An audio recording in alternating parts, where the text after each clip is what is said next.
Здесь нельзя. А там можно до конца, да? Там до конца.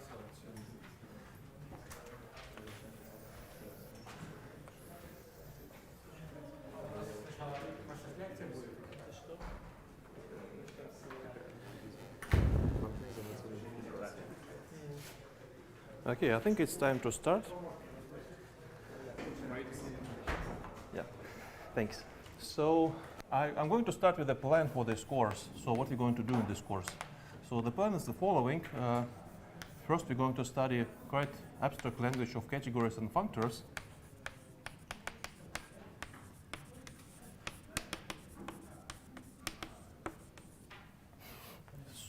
This essentially will be the first chapter, just some language.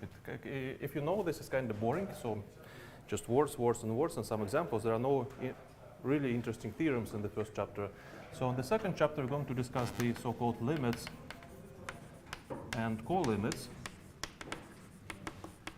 So this has nothing to do with analysis where you study limits. This is some universal constructions that you can do abstractly in any category. And then essentially, again, there will be more words about what are limits, what are co-limits, and examples of limits and co-limits, and examples in particular categories. So it's kind of unifying notions for many things that you already know in different kind of categories. So then we're going to study abelian categories. This kind of category logical algebra. So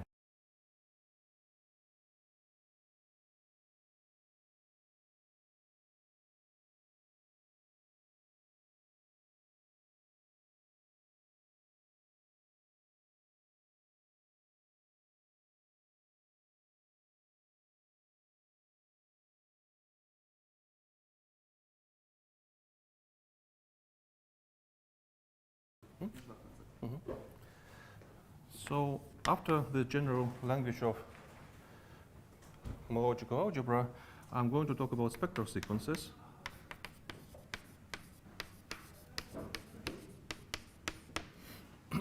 So it's kind of not possible to explain what a spectral sequence is if you don't know anything about homological algebra, so I'm not going to try to do this today. So this will be kind of the technical core of this course. It's kind of interesting and technical notion that allows you to compute these homogeneous derived functors in special cases. After this, we're going to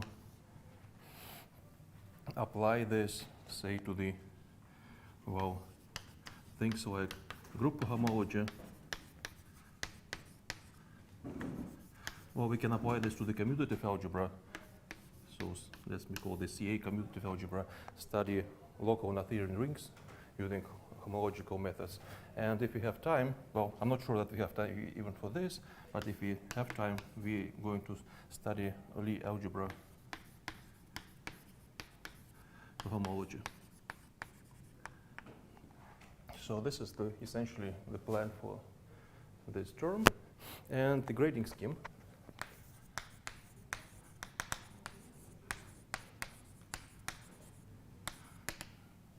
So we're going to have, I want to say 3 or 4 quizzes. I'm not sure at the moment how many quizzes I want, so probably 4, but maybe we'll only have time for 3. So then there will be a midterm and final and participations in seminars.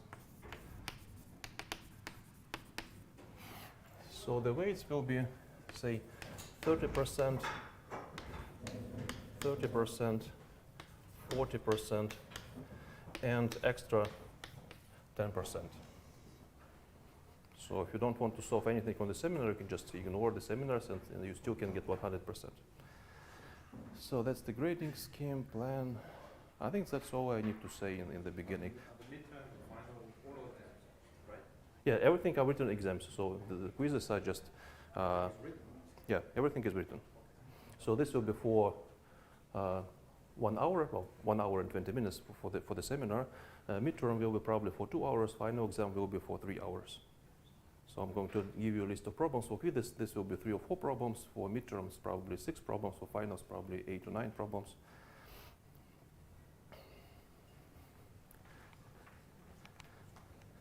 Yeah, and for the seminars, I think it's reasonable if, for example, if you can do 4 or 5 problems on the seminar, you get this additional 10%. So every other week, if you can solve a problem on the seminar, that's enough to getting this 10%. Okay. Okay, so I think we can start first chapter.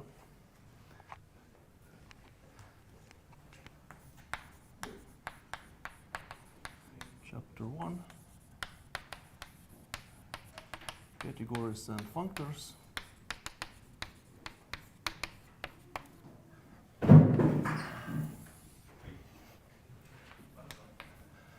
So, and the first section is categories and examples of categories.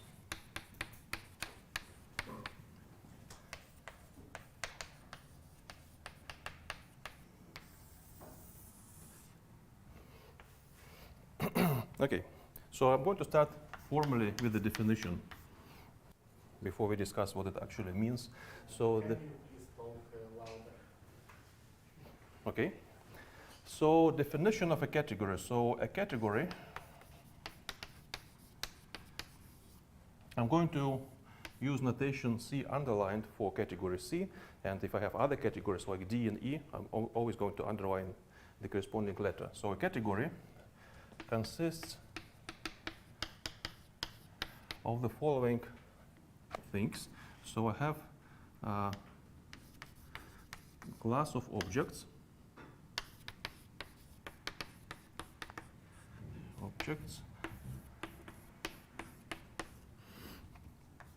Then for any 2 objects, so say X and Y are objects in this given category, there is a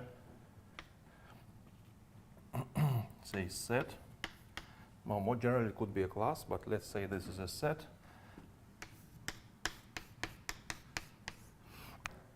C underlined XY. So I want to think about this as a set of maps from X to Y. So if I say that I have F in this set, I can just present this as a map.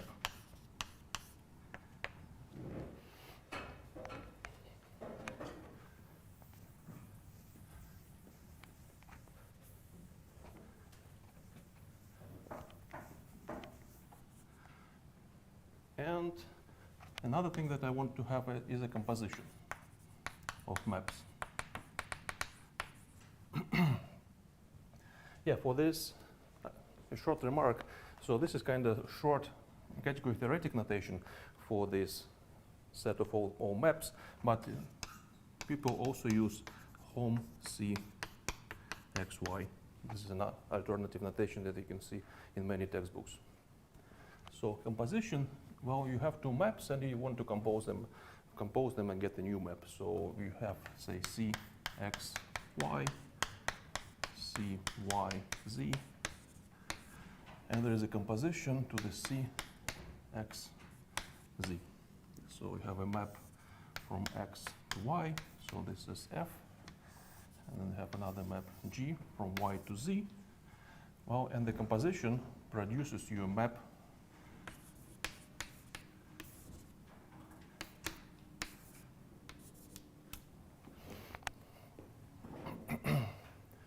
Okay, so this is the data, and this data has to satisfy several conditions. So satisfying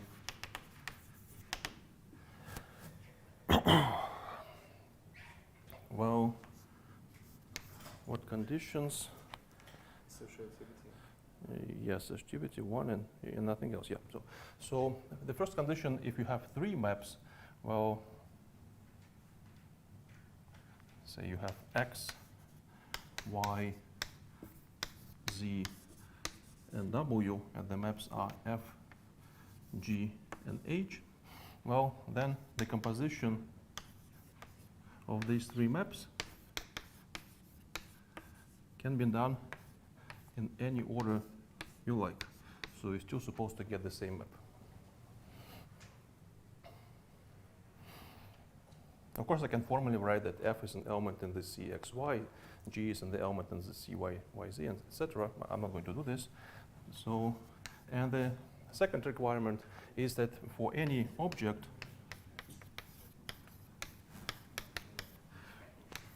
well, there is identity morphism. So 1 in the C XX.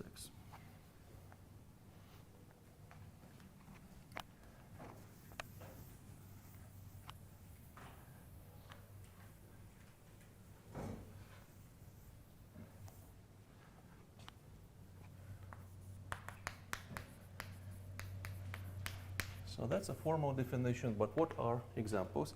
And in fact, you already know plenty of examples. Well, the first example is just the category of sets.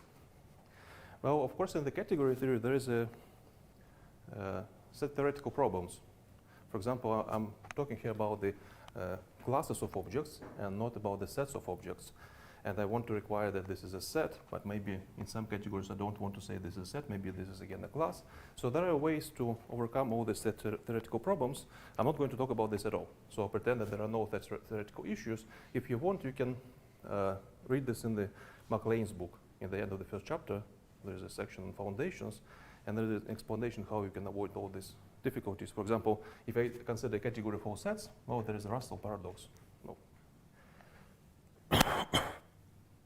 So for example, I need to fix a universe, I need to take all small sets and form a category. So and this will be assessed with respect to some universe. So let's pretend that all the right words can be set and we just ignore them. So in this category, of course, objects are sets and maps are maps of sets.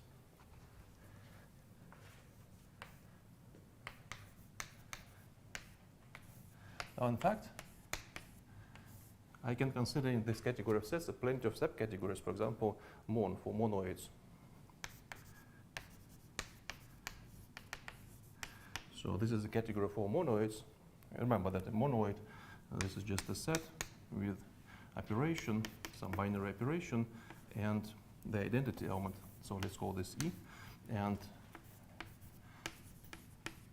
this operation is associative. And of course, a map of monoids is just the standard map that respects the product.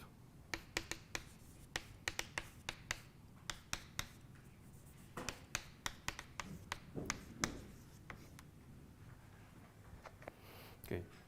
I'm assuming that everything I'm saying in these examples are completely trivial, so if you have any questions, just stop me. So this is category of monoids. And by the way, I've wrote this as a subcategory. Maybe we can use this example to actually introduce a definition of a subcategory. So a subcategory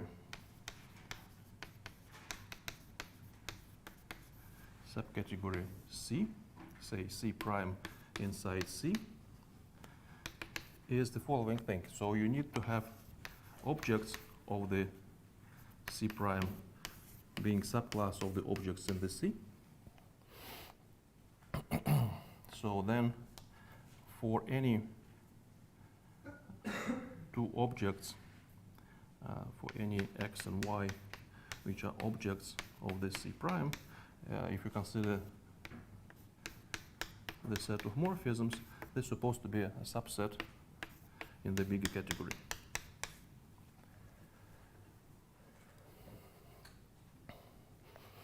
So then the composition of arrows in the category C prime is induced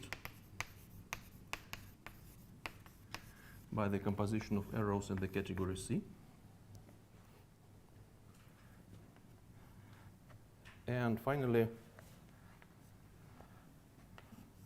well, now I have a problem with the notation. So I want to say that identity morphism in the of the object X in the category C prime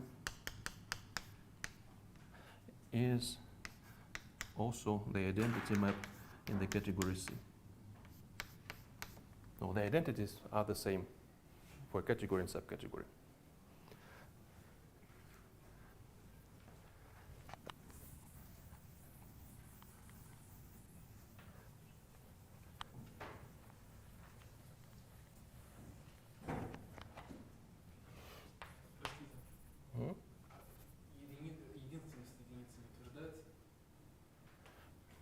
Well, it's more or less automatic.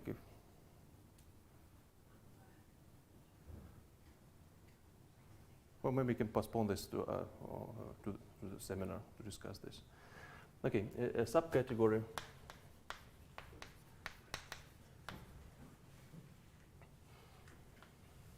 So subcategory is full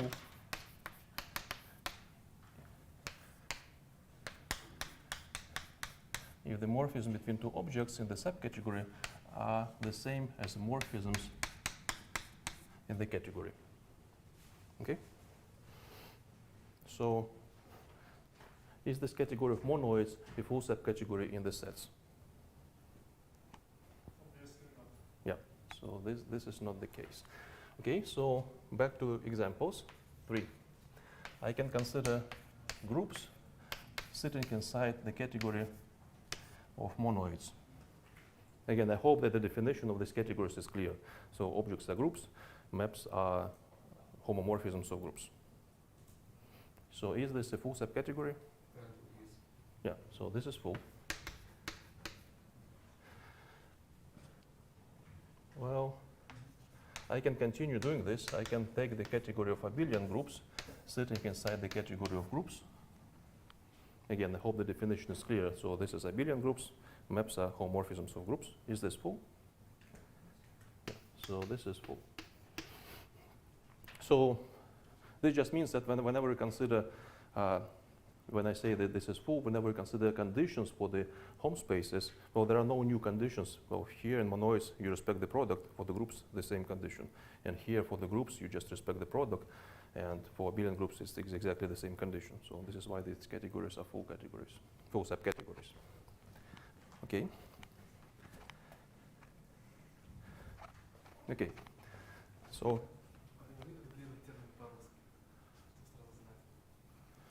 full means полная.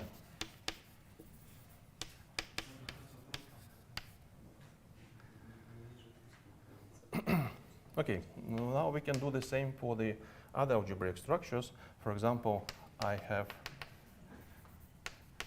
category of fields sitting inside the category of commutative rings, and this is inside category of all rings. So for rings, I assume that they are associative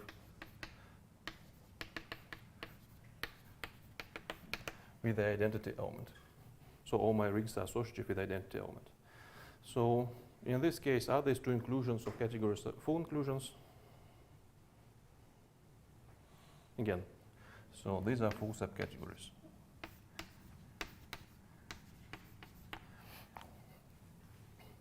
So essentially the point of this exercise is just to give names for these categories because we're going to use them again and again.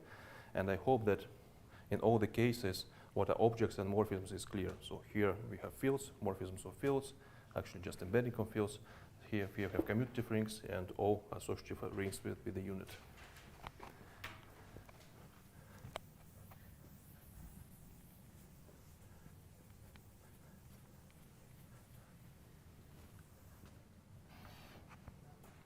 So 6. Here we have another example that we studied a lot in the first year in the algebra. So I fix a group. For fields, just embeddings map all to 0. For fields, any map is an embedding. Because the kernel of such map is an ideal, and then fields the ideals are only 0. We can map all to 0. And You're asking, do we have a 0 map? Well, it's up to you. So you can consider the 0 map as a map in this category, or you can just ignore this map. We're going to see such examples, or more such examples where it's not clear what maps you need to take in the category. So here I have a group, and with the group I can associate the category of G sets. Right? So objects. Oh, definitely know this category. Maybe you just don't know this notation. So objects of the category of G sets. Well, these are sets, say X, with action of G.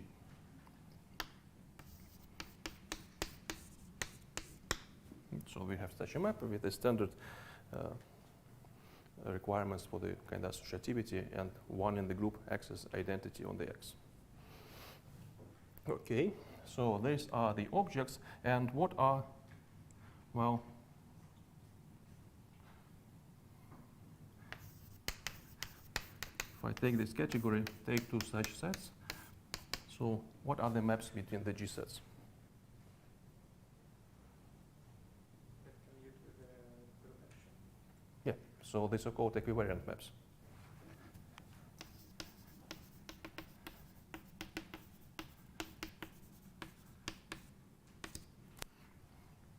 So in equivariant maps, it just means that you have a map F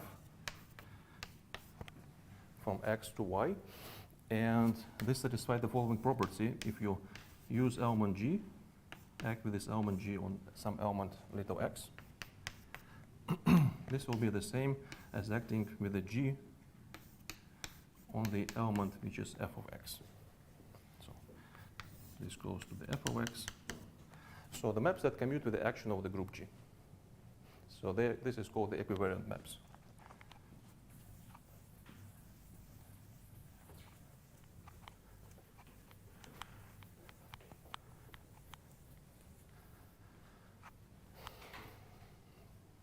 Now, if you want, you can present this condition to being equivariant as a commutative diagram. Well, we have action, so we have this arrow, so let's call this AX. This is AY. And you want this map commute with the action. So I have, for example, G cross X. This is mapped to the G cross Y. So here I have identity on G cross F. Here I have action map on the Y, and map F between X and Y. Right, so this diagram is commutative exactly when you have this identity. Except that in this diagram, we can see that we have two actions on the X and on the Y, and here this is kind of hidden in this notation. So this is action on the X, and this is action on the Y. Can we understand it as a functor of subcategories? Sure.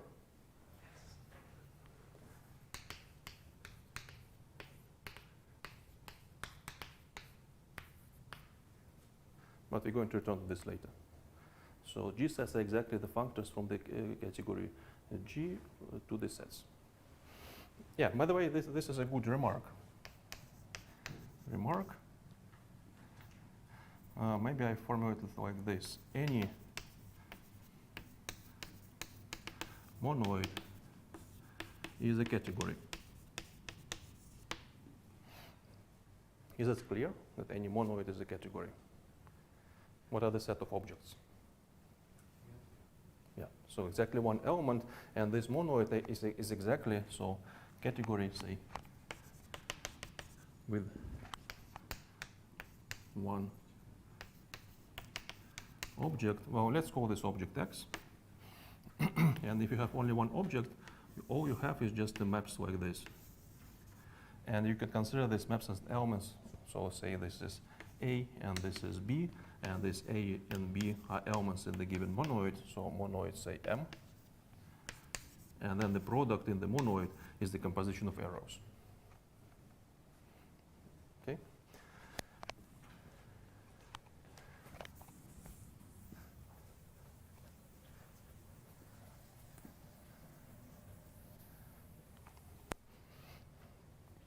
Well, in fact, of course, I can use as a monoid a group. And then I have additional property that any map that I consider is invertible. Right? So any map is Nasomorphism. Well, in general, actually, again, continue this as a remark. So say this is part 1, part 2. We can introduce groupoids. So this is category such that any map is invertible and the group. So this is groupoid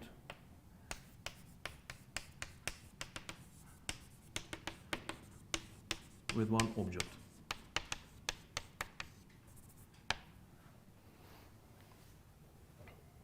So actually we're going to discuss what it means that the map is invertible a little bit later, but today. Okay. So we have category, well, this is a general kind of situation. We could have some algebraic objects, and then we can define other algebraic objects over this algebraic object. For example, here, this is how we do this for the groups. For the groups, we have category of G sets. So next example, I think this is 7. Now I can fix a field, and I can consider category of vector spaces over this field. Again, I think the objects and maps are clear. Objects are vector spaces, maps are linear transformations. More generally, I can do the following. R is a ring, and then I consider two categories. I can consider R mod. This is the category of the left modules.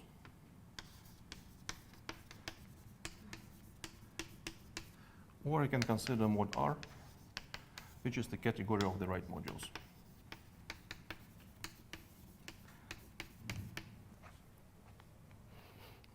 Just a generalization of the previous example. Of course, if the ring is commutative, these two categories are isomorphic, so there's no different information here.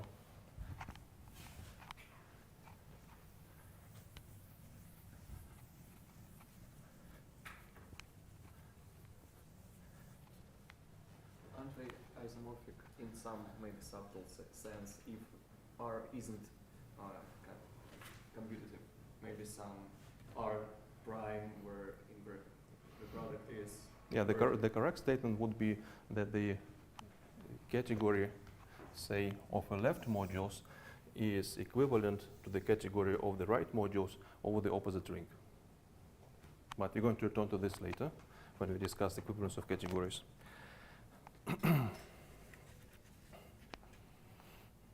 Okay. Of course, there are other examples of categories, not necessarily algebraic. All examples so far were algebraic examples.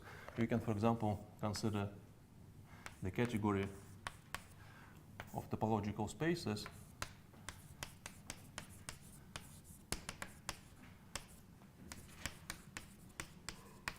And in this category, by definition, you say that maps between x and y are continuous functions between x and y.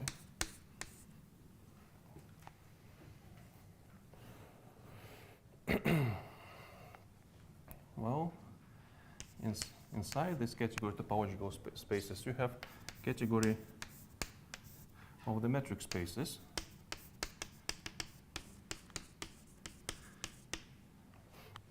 So objects are metric spaces, x, dx, so the bearer of a set and the metric on this set. Well, the question is, what are the maps in this category?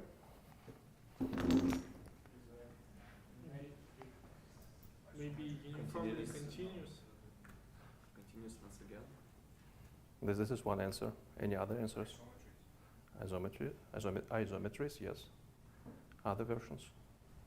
Aren't isomorphisms in this category? Well, that depends on your notion of a map, right?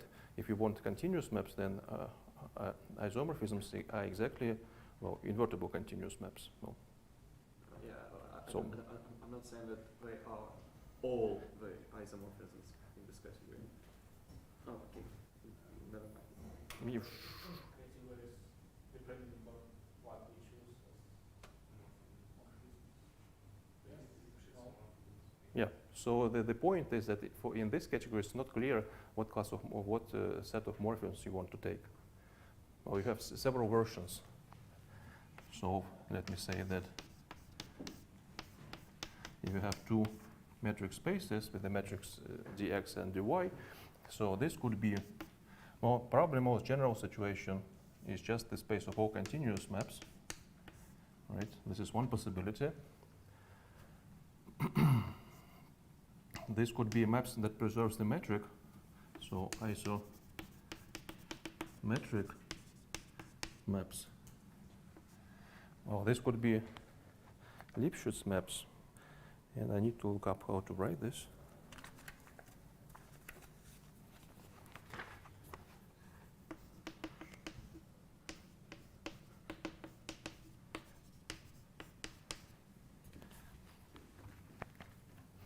Or, Would you remind well, this means that when you consider a map, say from x to y, and you take the metric or the f of x, f of y of 2 points, or maybe x1 and x2, right? And then you have an inequality like this. X1, x2. So, and of course you want to, well, do you want to assume this? Oh, you definitely want to assume that k is positive. For example, I think if you just take, and maybe you want this such an equality. So, for example, if you take k equal to 1, this will be just all contracting maps. This will be just a special case. So the composition of contracting maps is a contracting map. And you also can come up with other versions. So, for example, we can take Herder maps. So this is the same as the Lipschitz, but here for this distance you also have some this distance to the r, some positive number r. This is definition of a Herder map. So, sorry,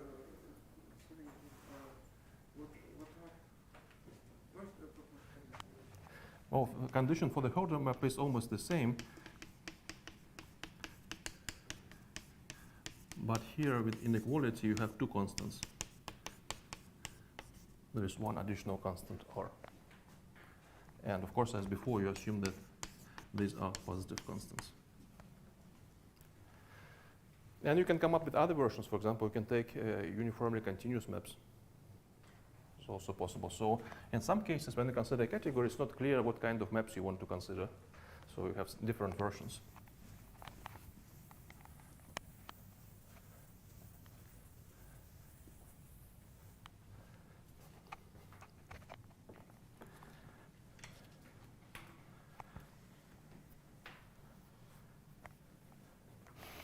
Okay, maybe a few more examples. So here we have htop. So this is objects of this category are the same as objects in the category of topological spaces, but the maps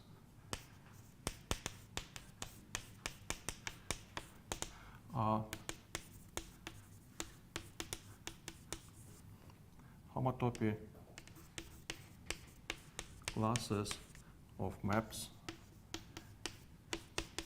of course continuous maps, x to y.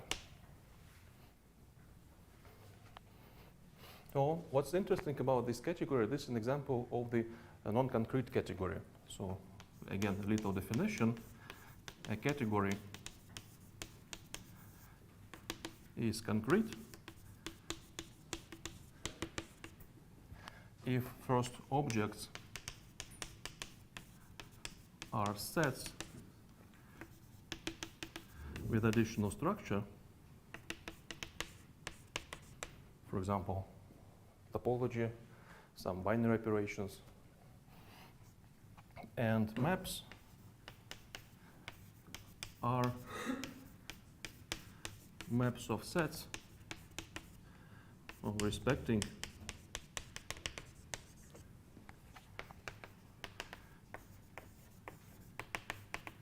this additional structure. So here, of course, the first is correct. Objects are sets with topology, but the second requirement is not true for this category. So this is an example of a category which is not concrete.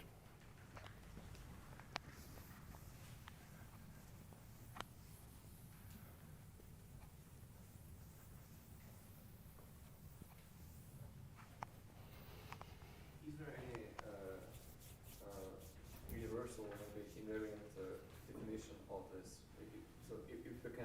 some category which is defined in some abstract way, but after we find out that it can be represented this way. A universal theorem that characterizes such categories? No, I mean, we can take one category which is defined in some non-trivial way, but it turns out to be some sets with additional structure. But at the first place, we didn't know what it was sets. I think you just need to work out every particular example. I don't know any general statements how to realize that given category is a concrete category. We can reformulate this, of course, as you say, you have an embedding functor from this category to the category of sets, but this is more or less tautological restatement. It doesn't really help you to solve problems. And in fact, I can give you a problem of this kind. So let's say example 12, the category of relations. So objects of the category of relations are the same as in the category of sets, just all sets. But a map, so if I want to take category of relations to sets x and y, well, this is exactly, so a map from x to y is a subset in the product of x and y. Right? So for example, if you just take actually a map from x to y, this map has a graph, and as a graph it sits here as an element here. So we need to define, in this case it's not clear how to define composition. So for example, in all the previous examples, in algebraic situations, topological situations, it's just some theorems from, say, topology, that the composition of two continuous maps is a continuous map, it's some theorem, and the same for metric situation. So here, suppose I have two relations, R and S. These are two relations. So how I can define the composition of two relations? No, this doesn't work, so sorry. R is the relation from x to y, and S is the relation y to z.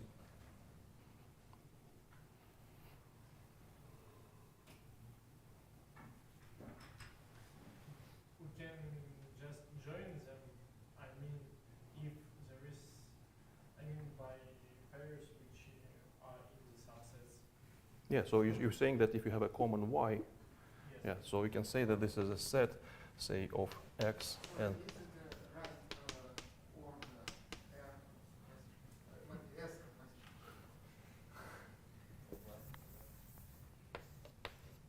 Thank you.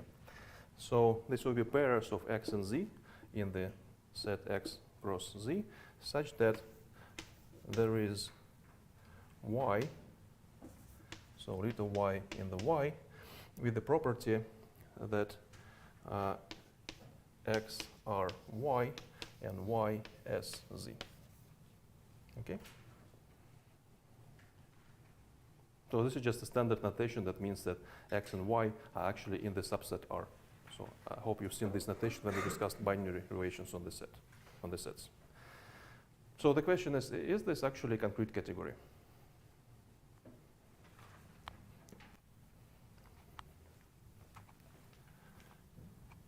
Okay, maybe a last example, just to connect with what you do in analysis in the 4th semester. So for example, you can take K with a norm. So this is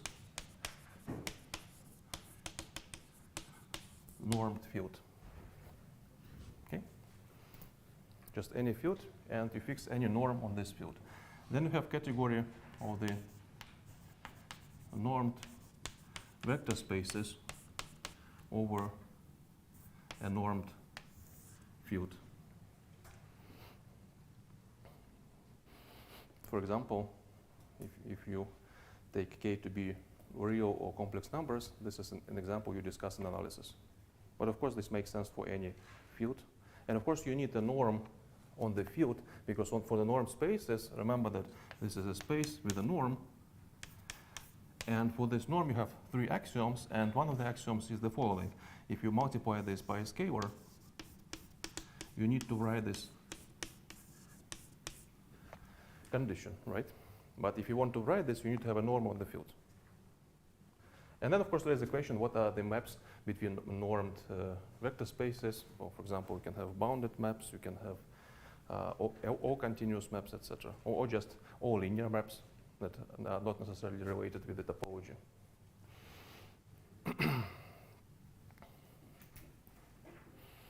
Yeah, and I want to also mention that in many of these categories, you can immediately construct the full subcategories if you just add some finiteness condition to the object. For example, you can take groups, consider subcategory of finite groups. Take sets, consider a subcategory of finite sets. You can take, for example, say vector spaces over a field. Take finite dimensional vector spaces. For example, you can take not just all groups, but say finitely generated groups, or finite groups, or finitely presented groups, etc. So there are many versions of the finiteness condition. You can always consider full subcategory of some finite, in some sense, objects.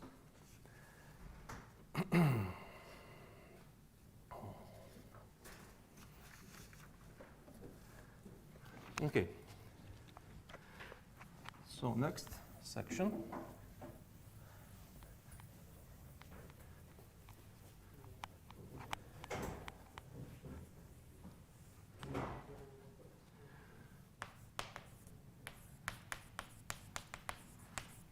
Special morphisms. Concrete category in Russian конкретные тоже? Да.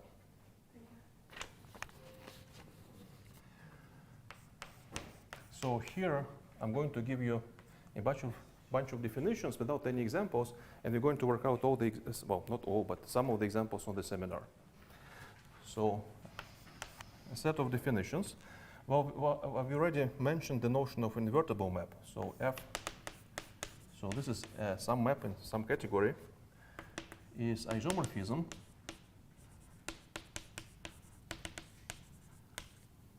or you can also say invertible in this category. Well, if there is a map G going in the other direction, such that when you consider compositions, so F take composition with G, so this is the same as identity on Y, and the composition in the other order is the identity on X.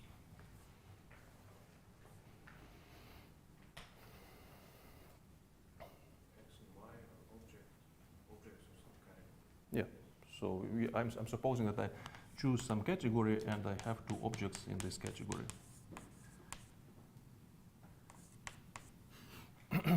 So this definition makes sense in any category. Well, of course, if you work, for example, with sets, well, you want to say that this is the same thing as in a bijective map, right? So, and what we're going to do in this definition is kind of express in terms of arrows in any category of notions of the bijection, surjection, and injection. So next notion is the monomorphism. So F. This is a categorical analog of the injective map. So monomorphism. So F is a monomorphism. If, well, I have the following condition. I can take, say, another object Z and two maps.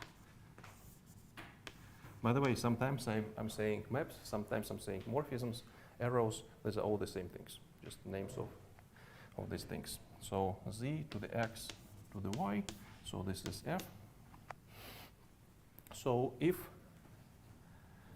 I know that the composition of the F and G1 is the same as the composition of the F and G2,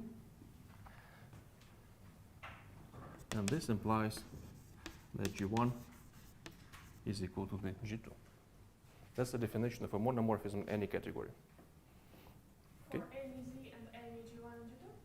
No, I want to say F, this is a map from X to Y. I want to say this is a monomorphism if for any other object Z and any two maps, whenever I have this condition, I get this condition. For example, I think an exercise that you can do just in seconds, check that in the category of sets, monomorphisms are exactly injective maps.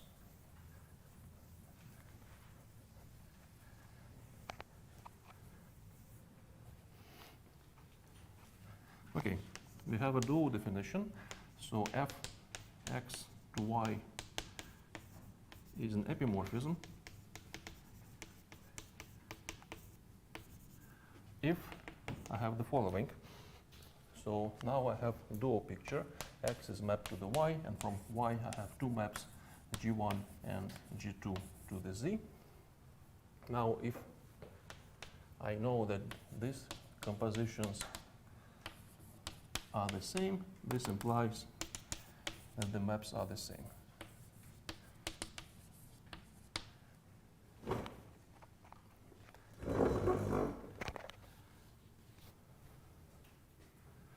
Okay, 4. So this is where I need to be a little bit accurate. So I consider a situation where I have actually two objects and two maps. So I'm going to call these maps G and F. So this is y, x, and y. And I want to assume that the composition is identity on y. So in this situation, well, G is called section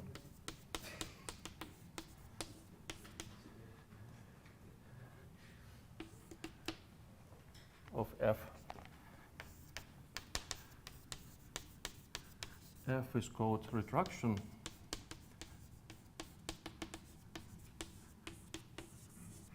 of the map G. Excuse me, русский как? Сечение, ретракция. Well, the notion of a section you already know from analysis on manifolds, right? Where you can, where you discuss bundles, and bundle is something like this. So then this map is pi, is a section, and the map from the base to the total space, so S, such that the composition is identity on the base.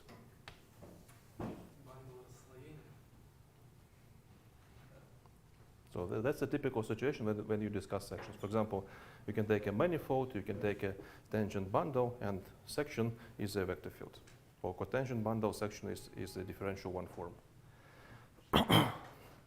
So if I don't have mistakes here, you're supposed to see that this kind of section is just a special situation of this section, right? So G is section, so this is like a projection to the base, and this is a map from the base to the total space, such that the composition is the identity on the base. And the retractions you've seen in the first year topology, where you consider topological space, topological subspace. This is just the embedding, and retraction means that you have a continuous map from the space to the subspace, such that the composition is identity, meaning that the restriction of this F to the subspace is just the identity. It's exactly the same idea, I think. Okay. Well, sometimes there are people who really like the word retraction. So in this case, they call sections co-retractions. And also there are people who really like the word section. In this case, they call retractions co-sections.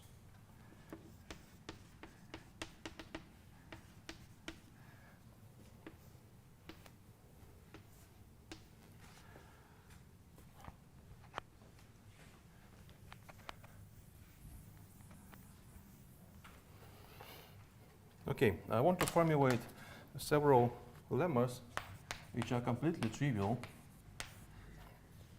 So for example, in the first lemma, I want to say that any retraction is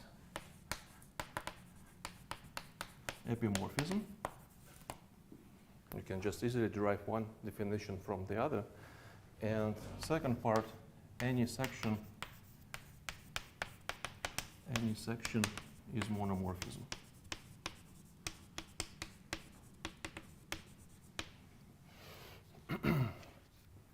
So the proof is clear.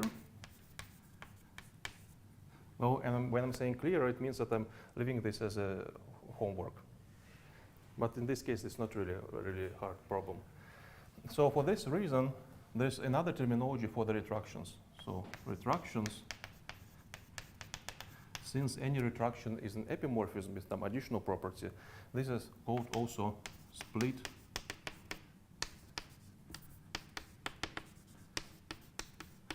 epimorphisms. And sections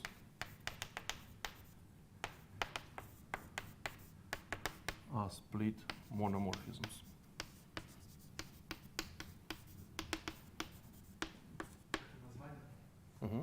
It's just in the third version of the terminology. So there are retractions, cosections, and split epimorphisms.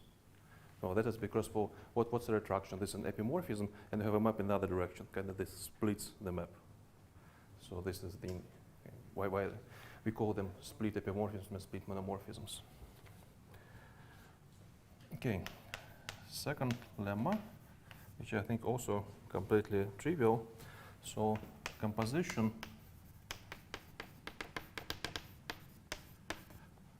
Now to keep a short notation for monomorphism, I'm going to write just mono. And for epimorphisms, just epi. So the composition of monomorphisms or epimorphisms is again mono or epi, respectively. True. So if you know that they have a composition which is mono, then G is mono. Again, just directly apply the definition. And if the composition is epi, then F is epi.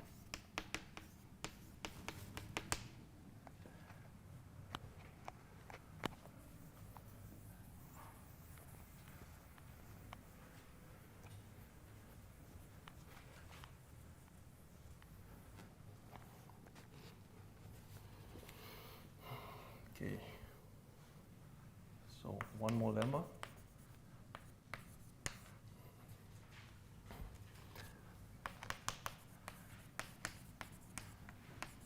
In a concrete category, so in a concrete category you have 6 notions.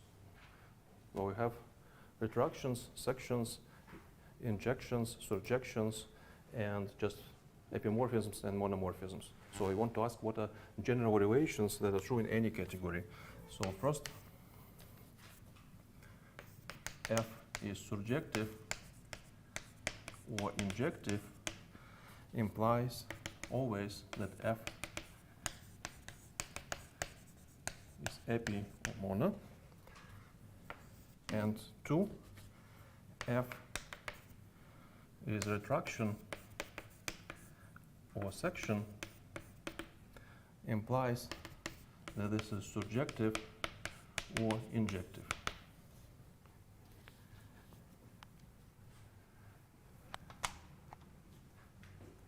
What do you mean by subjective? Well, this is a concrete category. Objects are sets with additional instructions, and the maps are maps of sets. Do we have definition for additional structure? Or just, can we say No, that no. this concrete is a subcategory of sets? Yes, we can say this, Which definitely. are just And what about possibility of embedding our category into the category of sets in some different, essential different ways? Is it possible?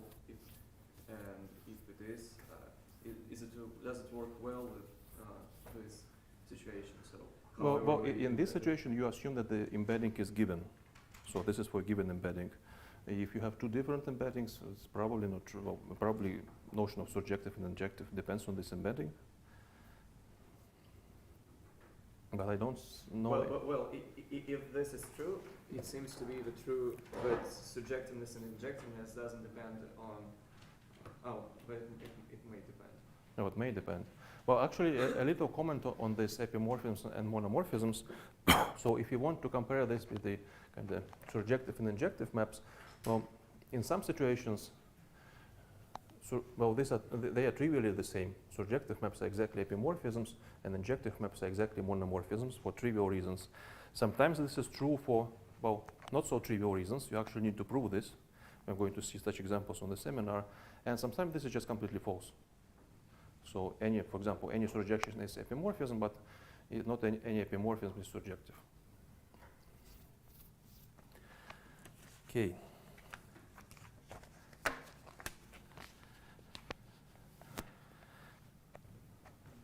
So let's go to the next section. So 1.3, functors. So you see that the logic in this category theory is supposed to study objects and the maps between objects. So it's very clear that the next question we need to discuss, what are the maps between categories? And the maps between categories are functors. So a functor f from category C to the category D, so is, or rather say consists of the following data. So I need to have a map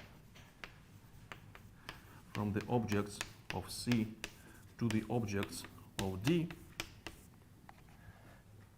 and then I need to have a map from the CXY to the D f of x, f of y. So this is the data of a functor. And this has to satisfy two conditions. So such that so f, well, first condition, f of 1 on x is 1 on the f of x. And second condition, it respects the compositions. So if you have f of the composition f and g, then this is the same as f of f composition f of g.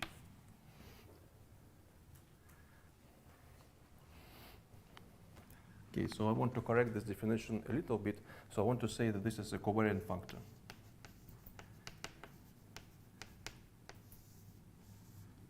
So covariant functor is this. We also have a version of a contravariant functor.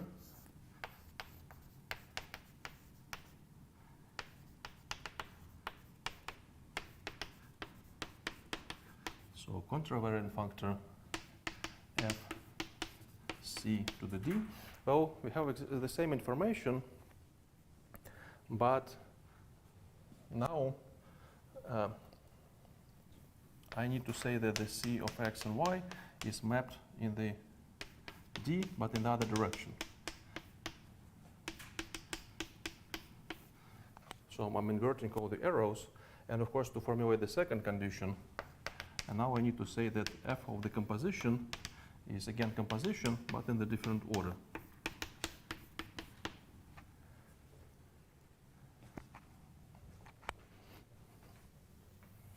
And I can avoid using this language for contravariant functors if I introduce the dual category.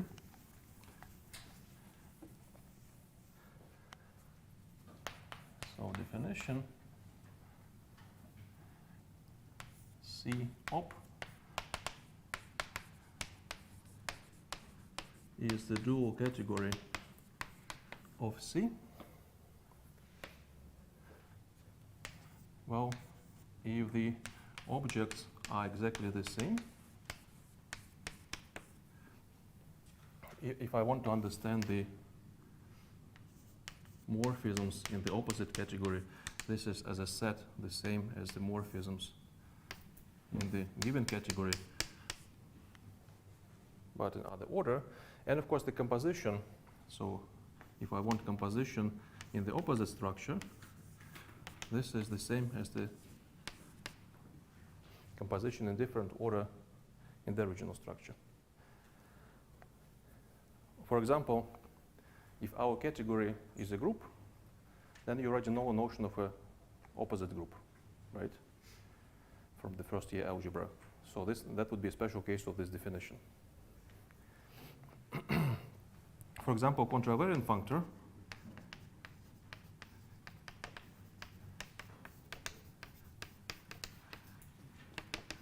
is covariant functor, but for contravariant functor, say f from the C to D is a covariant functor from the C op to the D.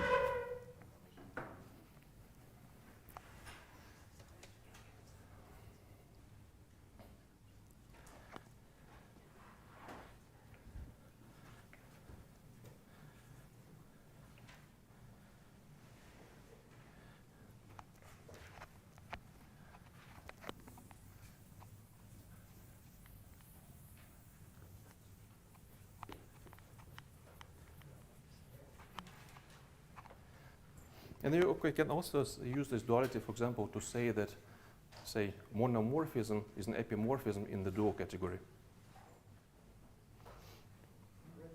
Can we say that this contravariant is covariant from C to D opposite? Yes? A version of this would be C to D op. But I prefer this version, but of course this is exactly the same. Okay. So examples. Well, the first example is kind of trivial, but still important. For any category, I have the identity functor. Right? Because I want to think about functors as the maps between categories, and in a category I'm supposed to have identity. Well, I need to be sure that there is an identity functor. And it's completely clear. From object, it makes the same object, and from the map, it makes the same map. So second is the constant functor, C to the D. I want to, so, well, what would be the notation for this? I'm not sure what notation I have. Well, I have a stupid notation, so I'm going to call this Fy. So where Y is an object in the category D. And this functor f sub y on any object x is equal to this object y. So I just choose an object in this target category and send any objects to this object y. And for maps, so any map is sent to the identity map on the object y.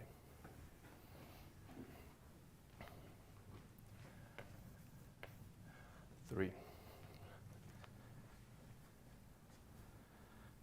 Okay, with any category, we have actually two canonical functors. So the functor, say HA on the object X, this is by definition C of the XA. So as a functor, so this is a functor from the C, and so C is the source, and what's the target?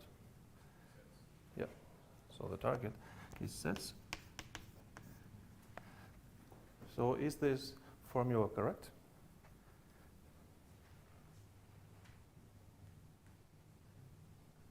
From CO? Mm-hmm.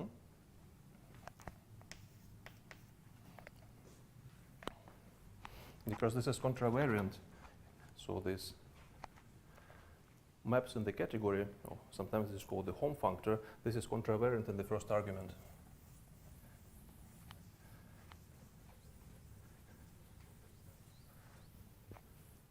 So let's see how this works. So suppose I fix a map from X to Y, and this is map F, right? So now I have another map. So I have map G, so element in the HA of X. Or in other words, this is a map from the X to the A. Well, no, I want this to be Y. Right? So then if I fix an element in this set, it means that I have additional map here from Y to A. So this is G. So now I have precomposition with F. So this precomposition with F, F composition with G, this is a map from X to A, or this is an element in the HA of X. Okay, so I see that whenever I have a map from X to Y, I have an induced map, the precomposition with F, which is a map from the HA of Y to the HA of X. Where it should be G composition with F, not F composition with G. Why? Position, Yeah. Sorry. Just a little mistake. But well, formulas are difficult, diagrams are simple. In terms of diagrams, I think this makes sense. So, and of course here I also need to switch. But this still, I think, works correctly, right? So this means that whenever I have a map here, which is a map from Y to A, I precompose this with F, and I get the map from this set.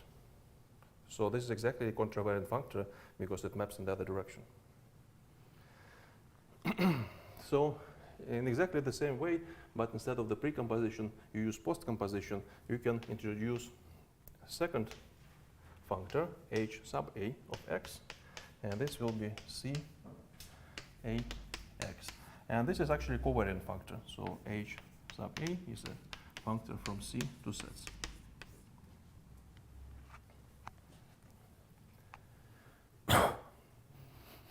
No, sometimes people say that the homes are contravariant in the first argument and covariant in the second argument. What's the logic of indexes? I would say this is standard convention. For contravariant, you use upper index. For covariant, you use lower index. And not everybody follows this convention. There are many sources of different papers, different textbooks with different conventions. So let's use this one. Okay, so you see this kind of tautological constructions. The identity constant, and sometimes this is called the main functors, and sometimes these are called representable and co-representable functors. Again, the terminology is different in different textbooks. For example, people say this is co-representable and this is representable, or the other way around. Or, I think to avoid this confusion, you can talk about contravariant representable functors and covariant representable functors.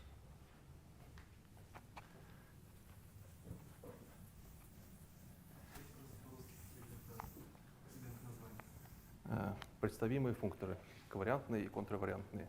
Это вот, это будет контравариантный представимый, а второй это будет ковариантный представимый. Окей, now. Что? What is representable? Представимый. Что это? То, что там написано. Это вот он. Окей, Да. спасибо. So in some sense, this is represented by the object A. So in this sense, you can take a category and embed this category into the category of functors to the sets. And in fact, this embedding has nice properties. This is called Ioannidis lemma. Probably going to do this next week or maybe the third week. Okay, now I want to have some non-trivial examples. Well, probably you already seen this functor, GLN, right? So that's a functor from commutative rings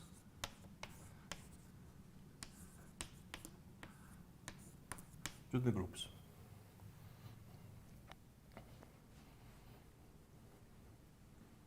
It's an easy exercise to check this as a functor. Whenever we have a map between two rings, it induces a map of groups, homomorphism of groups. For example, there is a special interesting functor GL1, or sometimes it's also called U, and this takes ring R and sends this to the multiplicatively invertible elements.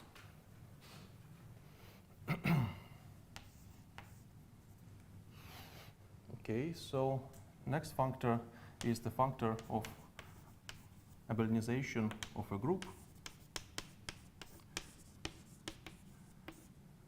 Now it takes a group and sends this to its abelianization, so quotient by the commutator.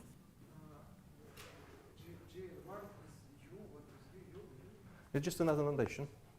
So sometimes people use notation for this U of R.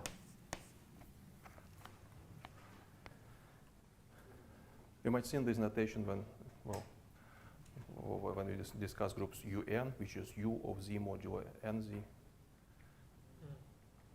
So U stands for units. Okay, so a little exercise to check that it's actually a functor. Well, it's actually a meaningful exercise, for example, because if you try to modify this construction and you take Z, say, to be a functor from groups to the abelian groups, so this is the center of the group, right? So we take group and send it to its center. So this is not a functor. So not every construction that you know are actually functorial constructions. And functorial means that there is also maps on the map on the maps. Right? So functor, when I say that this is a functor, it means that for any object I construct an object. Well, here it's just a special case, but in general it will be GLN of R. And for any map of the rings, I have a homomorphism of groups. So this is what means that this is a functorial construction. And this fails for the construction of the center.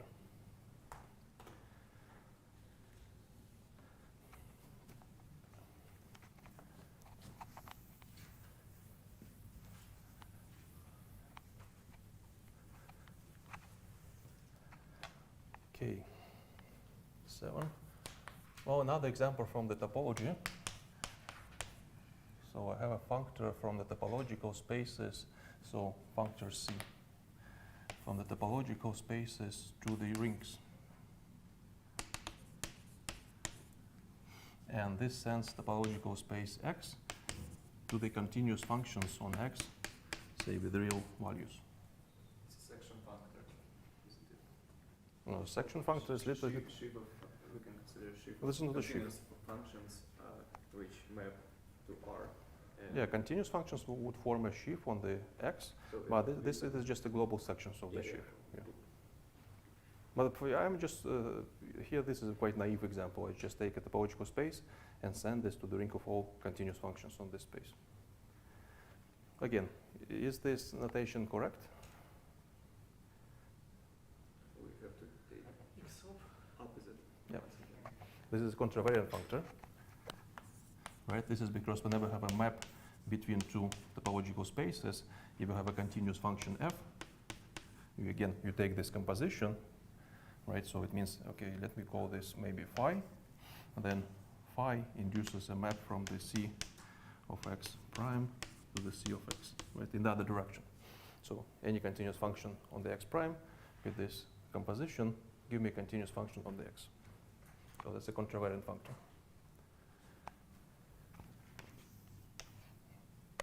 Probably have more examples.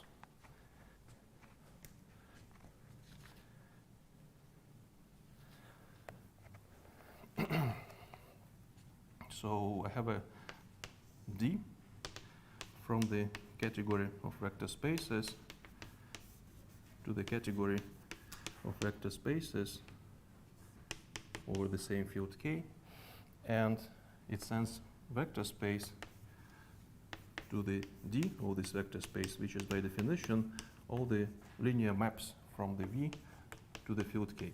So dual vector space. That's why I call this D. D for duality. Again, well, as you probably can guess, this is a contravariant functor, as you check in linear algebra, I think, many times.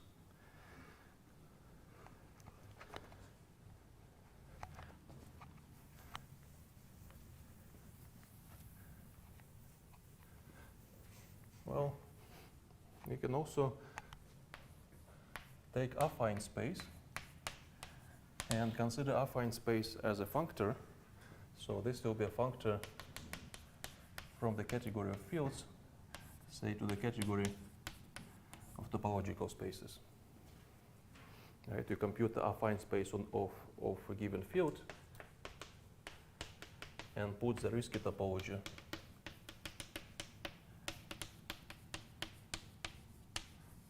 on this affine space. Do we consider it as a scheme or as a... As the topological space. Well, I can say that this is a scheme, but But as a set, do we consider, for example, some k-valued points for k not this field? no, I'm just constructing an affine space of dimension n over a given so field. So set it's kn, k to the power of n. Yes, as I said, it is. Yeah, of course, the right language for this would be that you have a functor, say, from the commutative rings to some sort of schemes, and affine space would be an example of such functor, projective space would be another example, and Grassmannian is another kind of infinite set of examples, etc. But here I don't assume that you know anything about algebraic geometry, so let's take this just with topology. Okay.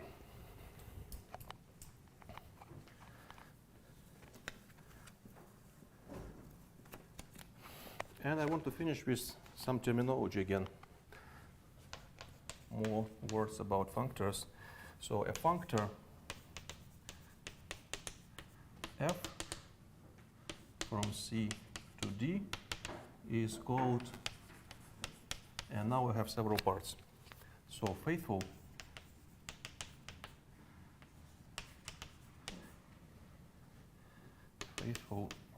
if on the maps of the homes or morphisms in the category, I have the injective map. So C inside D of the f x, f of y. So this is injective. So next variation is full, and this means that this map on of sets is actually, well, maybe say the map is injective. So if this map is surjective.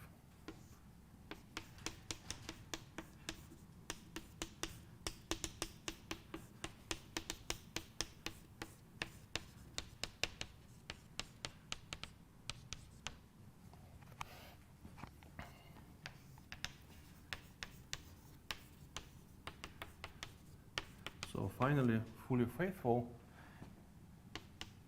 if this map is bijective.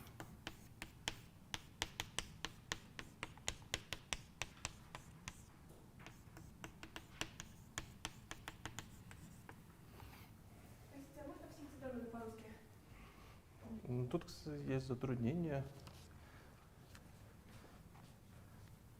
Ну, в современном литературе я бы сказал, что это строгий, полный, вполне строгий. Но в старой литературе, по-моему, это был полный, унивалентный, вполне унивалентный. Если я... Если такое для любых x. Да. Ну, yeah. So all these conditions are, of course, for all objects x and y.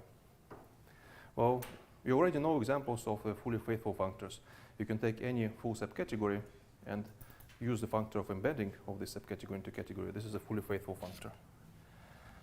Yeah, and actually have one more part of this definition, which is not about the home sets, but about objects.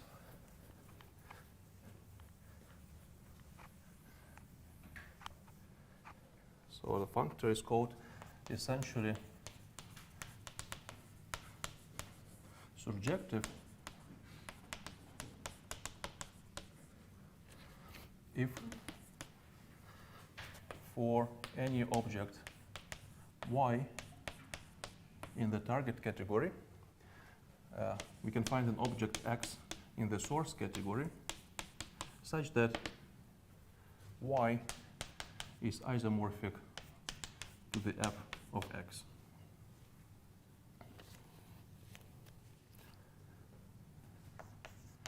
So, remark.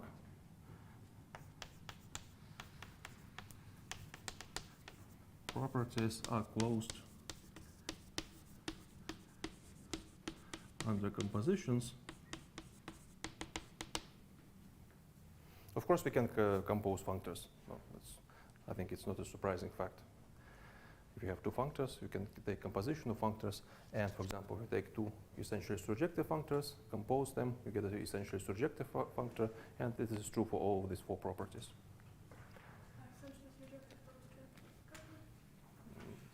Существенно суръективный.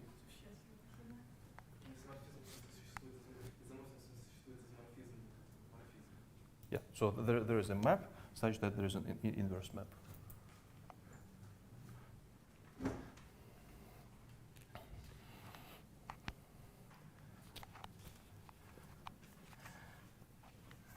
And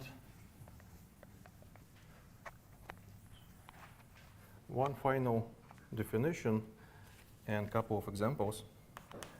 So definition.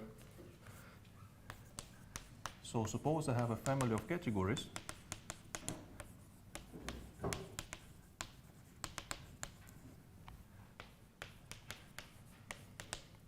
And then I can form a product category.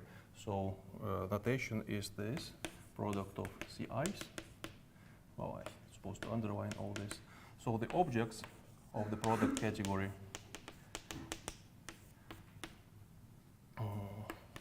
this is just a product in the category of sets or classes, if you prefer. And morphisms in the product category. So here morphisms are just sets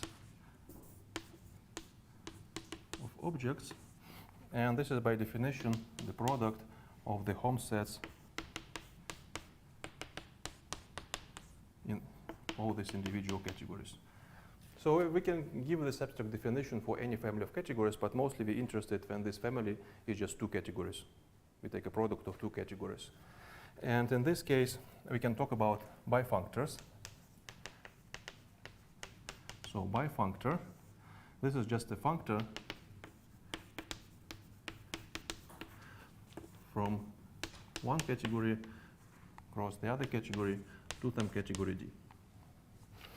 And we need this definition, well, we need this definition to discuss later adjoint functors, but also we need this definition because some constructions in algebra and are actually in category theory are actually bifunctors. For example, category itself, here I think about this as a home set. So this is functor of two arguments. I can say that this is a functor from the C op cross C to the sets. That's what we discussed before. And another example would be tensor product over a ring.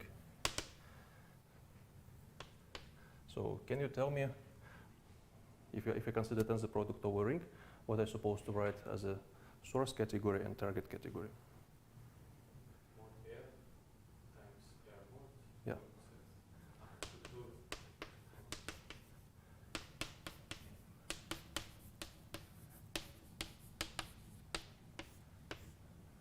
This is how tensor product of modules works. To take a tensor product, you need one right module, you need one left module, and the result is just an abelian group.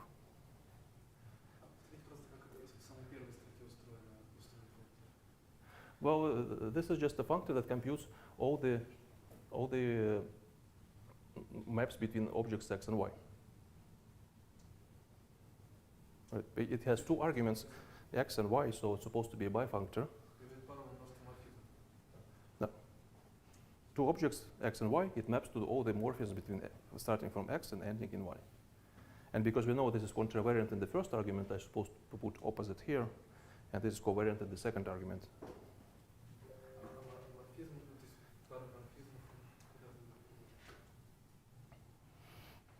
Well, in this case, we can check that if you want to talk about bifunctor, this is the same thing as a functor. You take this bifunctor, fix a second argument. This is supposed to be a functor in the first argument. You fix the first argument and you get the functor in the second argument. And the converse is also true. Any bifunctor is actually just a family of functors. So here, when I fix second argument, I get h upper A. I fix the first argument, I get h sub A. Is this product a genuine real product in the category of small categories? Yes, that's correct. Okay, I think it's time to take a break.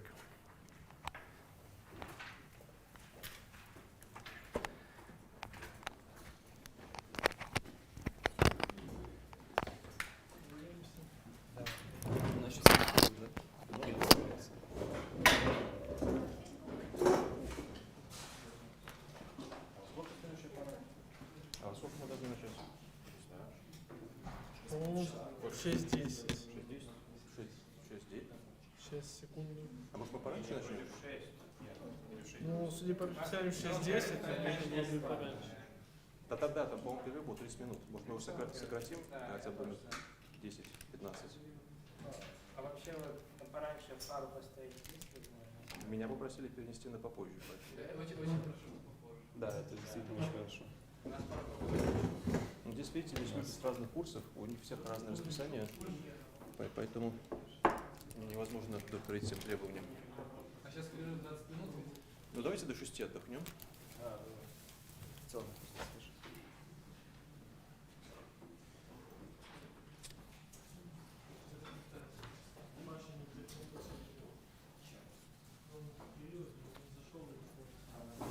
Простите, я вот тогда сразу спрошу. Вот там, я не понял, что такое структура, и вот когда вы определяли конкретную категорию, я не понял, что такое структура. Но и здесь имелось в виду неформальные слова, имелось в виду, что структура это как вот бинарное произведение на моноиде, бинарное произведение на группе, 2-3 бинарных операций там, на кольце. То есть это вот структура. Дополнительные данные некоторые, которые... Но вот там кто-то сказал, что это можно определить как-то через категорию множеств. Ну, вкладываешь категорию множеств. Да, имеется в виду, что по конкретной категории оказывается под категории множеств. Дальше структуру ты определяешь через то, какие, ну, типы определяешь, через то, какие у тебя есть эти морфизмы, у каких есть прообразы. Не, ну, структура это как бы говорит вам, какие именно множества вам нужно выбрать. Да. Хотя это не совсем так. Это все-таки некая дополнительная информация на множество. Не, ну вроде как, правда ли, что нам хватит того, ну, хватит информации о том, у каких отображений есть прообразы, чтобы понять, какая структура на категории. Ну, в смысле, на множество У каких категорий отображений мы есть прообразы? Ну, в смысле, мы берем категорию, мы вкладываем ее в категорию множеств. Да. У каких-то отображений есть прообразы, у других нет. Правда ли, что хватит информации о том, у каких отображений есть прообразы, чтобы придумать структуру? Если мы знаем каких-то прообразов на саму категорию. Ну, да, но... А, структура, нет, ну а что такое структура? Ну, Я не знаю структуру, не знаю что. Нет, меня что сейчас интересует? Меня интересует, например, у вас топология определяется, допустим, даже конечное множество. В топологии на конечном множестве некоторое есть конечное количество, правильно? Если вы просто, вам нужно как бы еще зафиксировать, кроме множества, еще вот эти данные дополнительные, что у вас является топологией. То есть это... то есть формального определения нет и не будет, да? Вкладываемость в множество. Это можно придумать, просто я как бы не задумывался, какое там нужно придумать формальное определение. Я хотел сказать неформально, то есть просто вот множество, дополнительная структура, вот как в примерах у нас было. Там было 10 примеров, и они все такого типа. А бурбаки-то, вот они там вроде все формально, у них там вот просто. Бурбаки до теории категории не дожили. Бурбаки не дожили до теории категорий. Ну, по-моему, у них нету тома по теории категорий. Что там было уже структура? У них просто математическая структура. Нет, так это да, это типа как в логике есть понятие структура. Это, по-моему, это не то, что я имел в виду. Но я на 100% не уверен.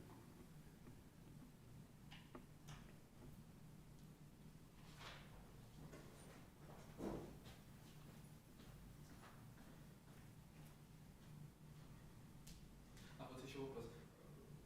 Вот вы сказали факт, что композиция мономорфизмов и полиморфизмов это вот они же, там еще свойства, а вот для, значит, а вот для сечения интеракции тоже все эти свойства нужны. Сейчас, нет. Вот то, что композиция, сечение интеракции, сечение ретракции, это ведь,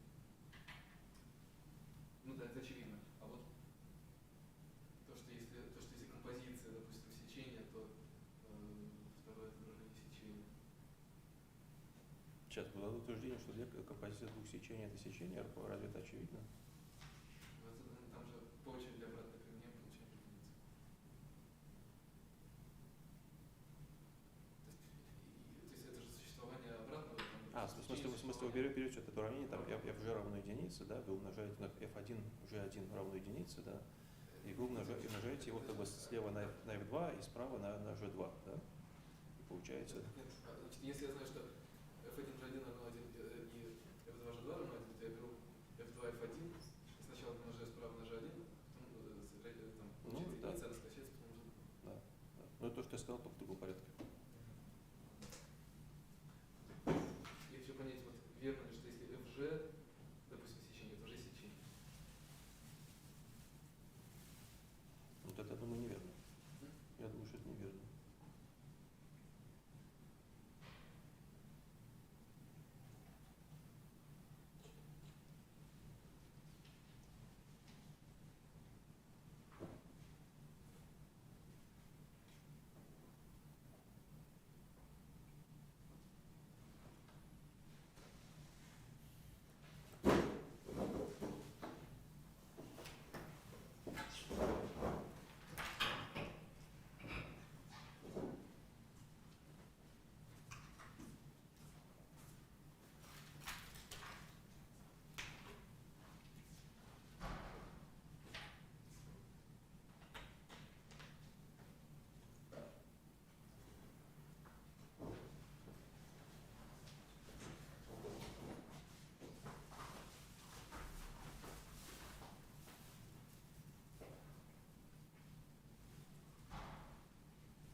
Самый разный. Нет,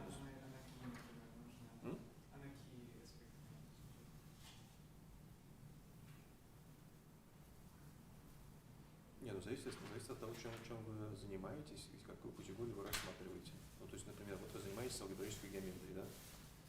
У вас там есть когерентные пучки какие-нибудь, да, квазикогерентные пучки. Но, наверное, доказывается для них, что она абелева. Да? Это, ну, как бы замечательно. А теперь у вас есть такая подкатегория, например, просто векторных рассвоений. У вас не получится доказать, что она абелева, потому что это просто неверно.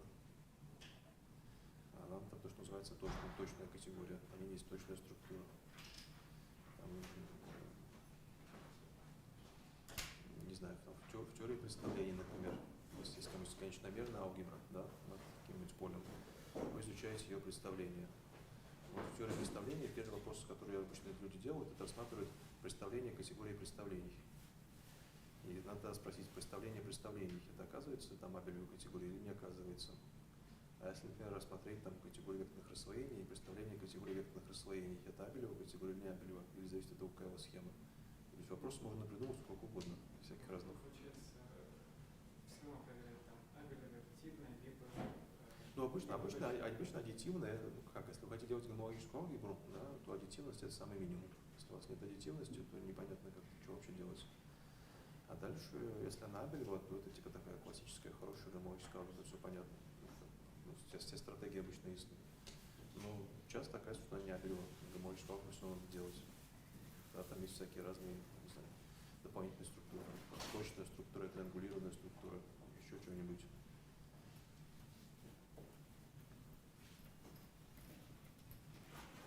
Ну, еще довольно часто оказывается важный вопрос, типа всякие там полнота, кополнота. То есть какие у вас есть пределы, копределы категории. Это тоже очень сильно влияет на ее свойства. Но это будем обсуждать во второй главе. То есть это, скорее всего, будет там через 2 недели, через 3 недели. Ну, скорее всего, через 2.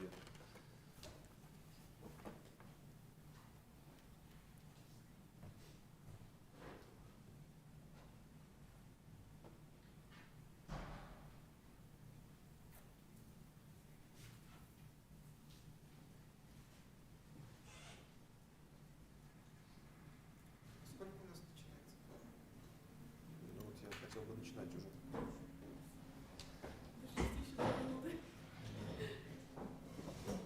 На 2 минуты, я думаю, мы пробежали уже. Сейчас семинар у нас записывается. Кто-нибудь знает? А зачем вообще останавливать? Зачем включать камеру? Видимо, записывается. А потом кто-нибудь будет редактировать лишние 20 минут?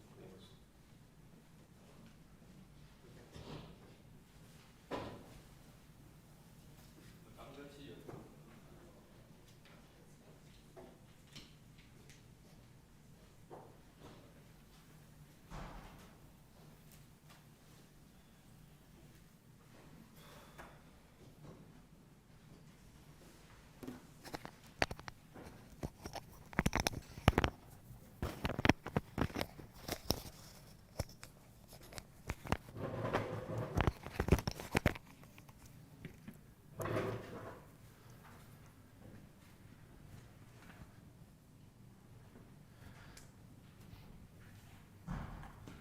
Okay, so first question, give an example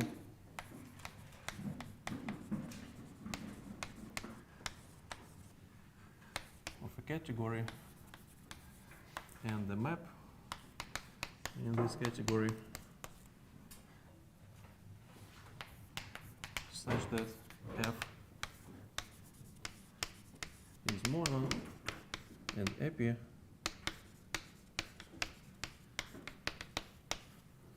but not in isomorphism.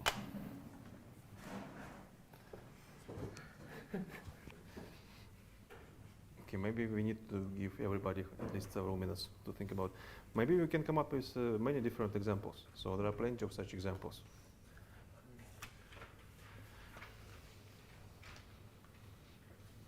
So if you already know an answer, try to come up with another answer.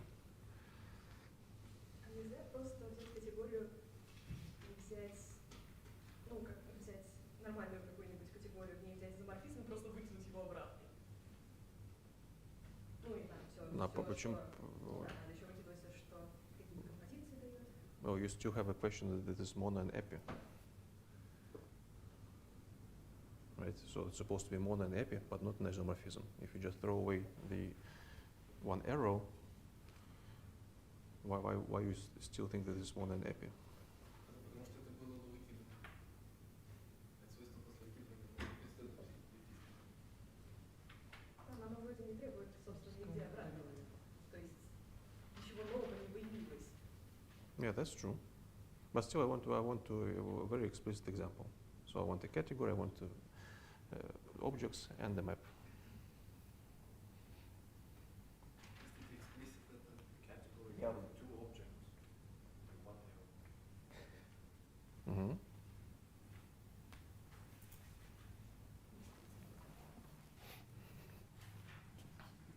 So you suggest the following example. You have 2 objects. Of course, you always have identities. That's kind of trivial information. And you have just one arrow F.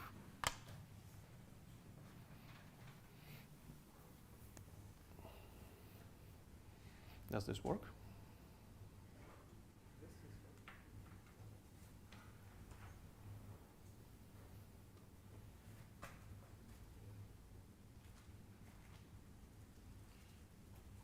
But it's a trivial one. Some are found in nature, in actual nature. So maybe there is another one Yeah, example. definitely there are other examples, but how about this example? This is a correct example? If you want to check, monomorphismicity of this F.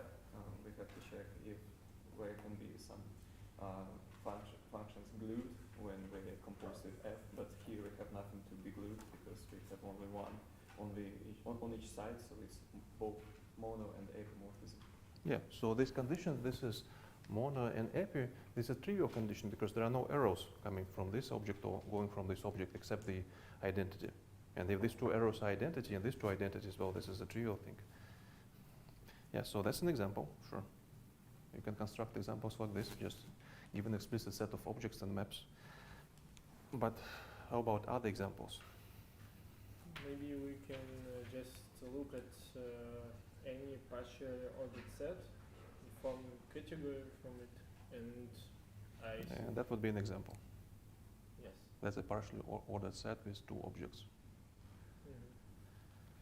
Yeah, so the idea was to generalize this to any partially ordered set. It still will be true. And this category is an example of partially ordered set with two objects.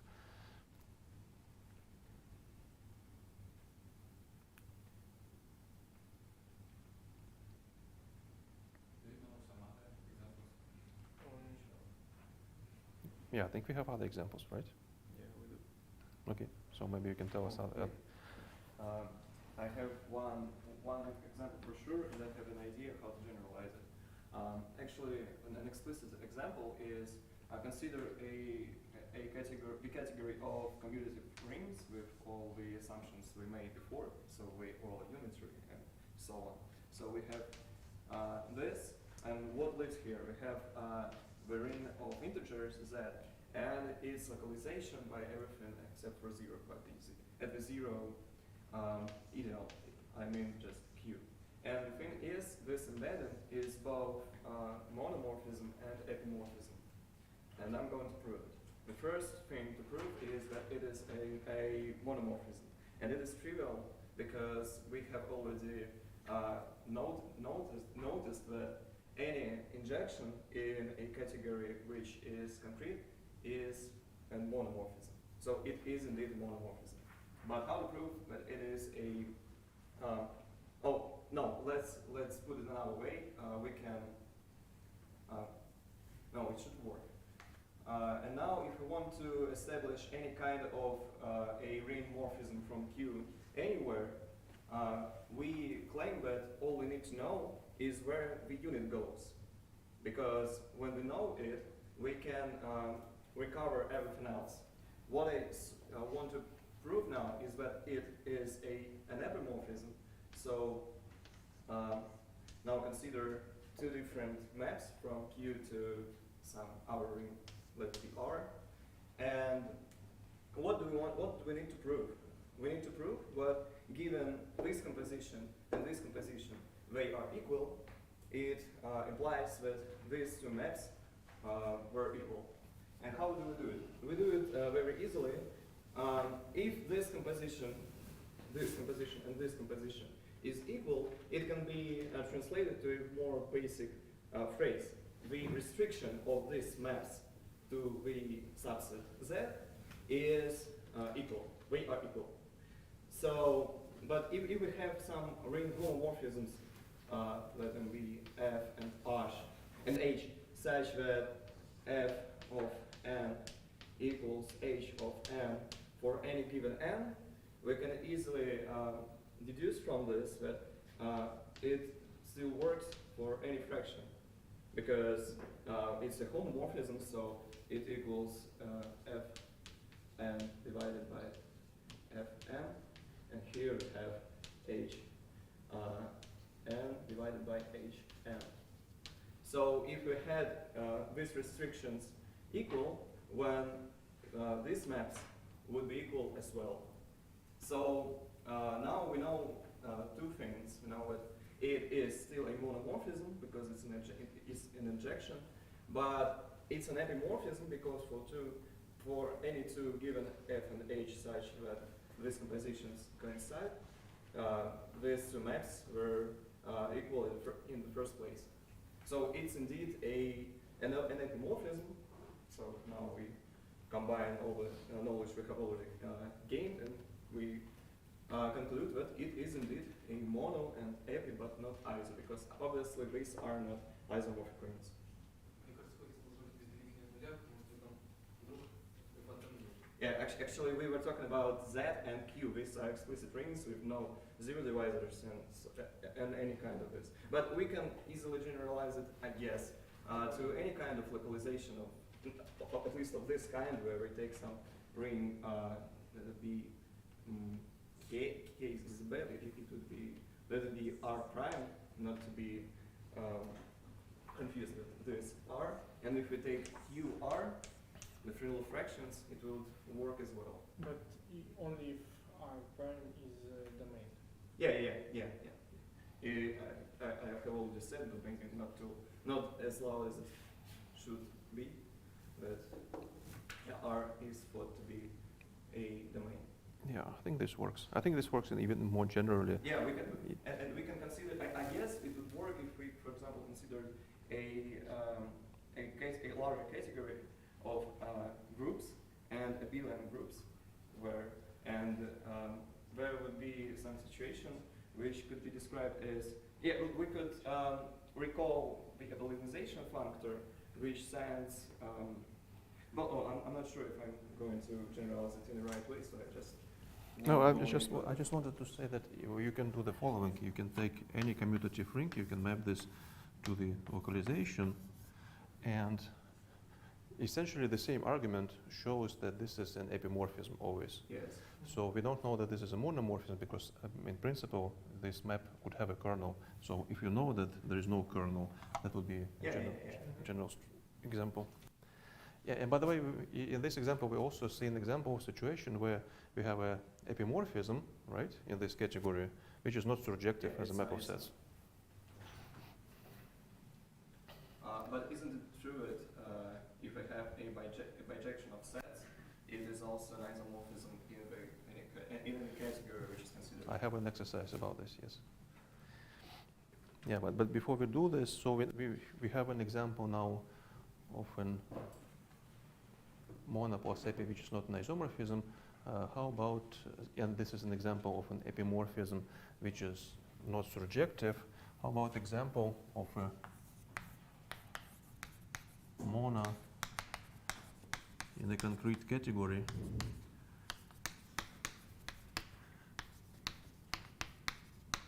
which is not injective.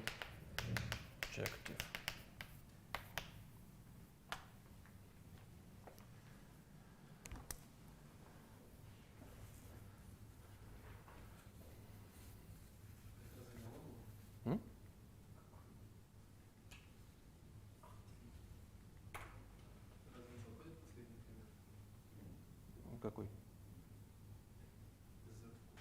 No, it still was injective.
Значит, множество с дополнительной структурой. Well, you can just abuse this simple example and put f to be a constant map Between what? between some two fixed sets, and I mean we just form a category by. So any map which is not injective, right? Constant Yes, map. yes, is yes. non-injective.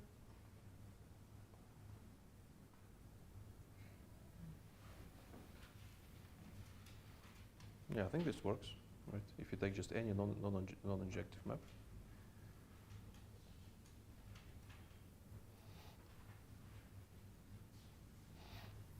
Yeah, so the idea was to, again, go back to this diagram, say that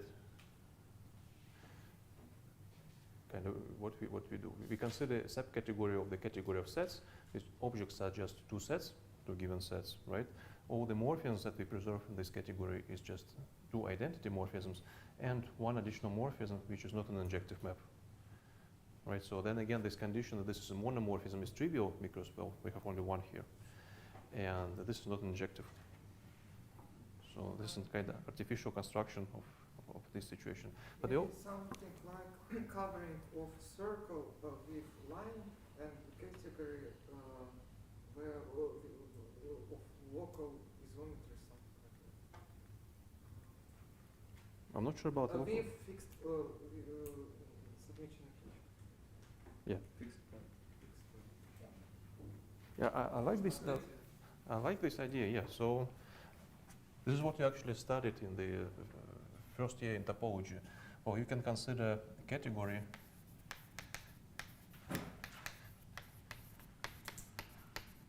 of connected, pointed,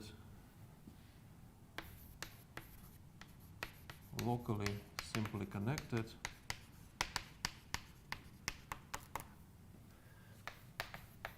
topological spaces, right? So then you take a covering map, so everything is pointed. So this covering map satisfies the condition that phi of E is equal to B.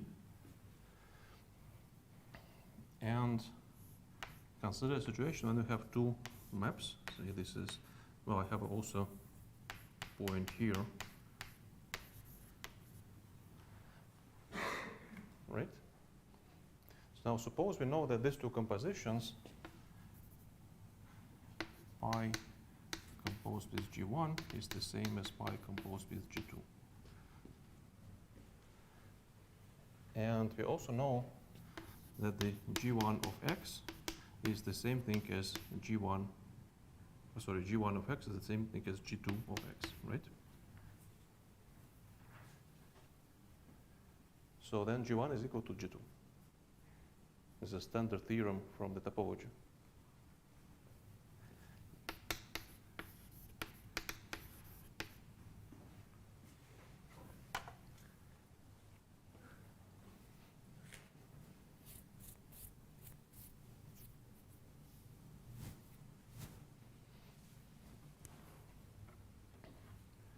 So covering map is an example of a monomorphism, but which is not injective map in this particular category.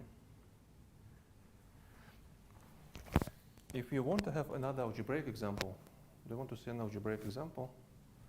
Maybe we can just apply home to our given example. Home?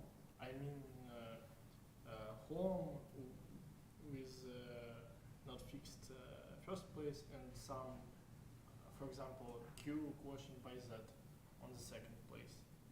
Ah, you mean to this example? Yes. Ah, this makes sense. Yes, but that's actually an example that I wanted to give you as an algebraic example.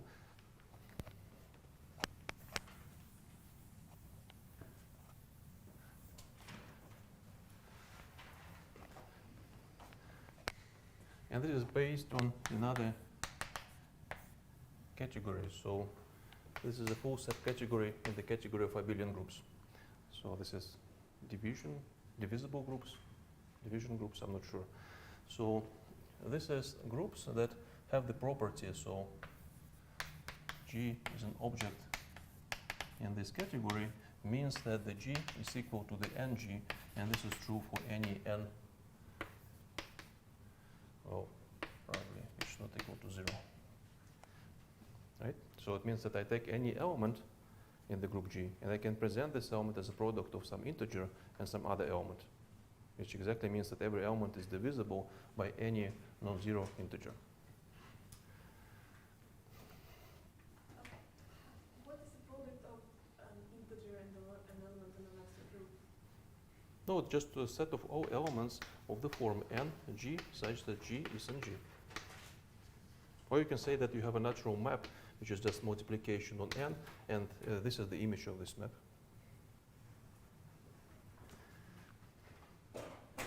So can you give me an example of a divisible group? Hmm?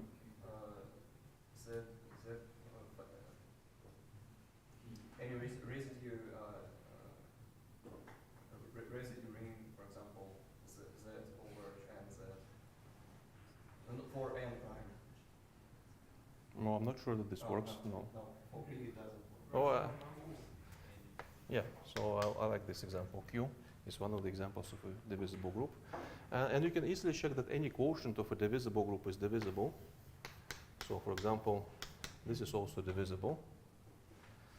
And then you have such examples of the so-called proofer groups.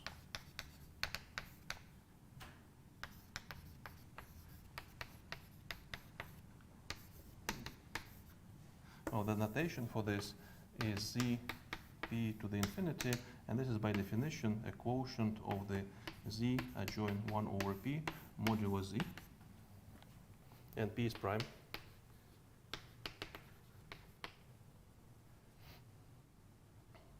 So these are interesting groups. Well, you can check as an exercise that this is divisible. And of course, this notation just means that I consider polynomials with integer coefficients in this symbol, 1 over p. So this is interesting because there's an example of Artinian module, which is not an Artinian module over Z, but today we're interested in this example for other reasons. For example, we can use this to describe everything in this category. So for example, this group Q over Z is decomposable, and this is exactly the direct sum of all primes of the proofer groups.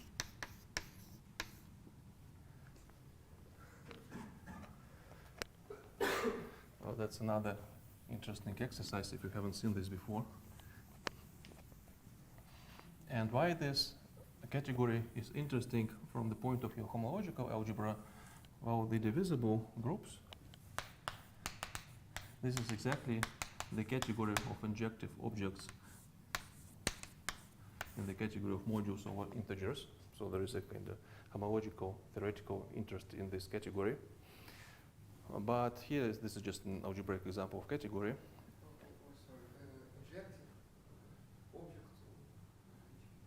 Injective, well, if you want this completely formal like this, injective objects in the category of abelian groups. No, then I probably don't need to underscore this. Okay. And why these proofer groups are interesting? Well, because if you take any G, which is a divisible group, then this G can be expressed as the several copies of Q plus several copies of the proofer group, where sum is over all prime numbers. And these numbers are, of course, not necessarily finite. It could be infinite numbers. So, structure theorem for 4 division groups.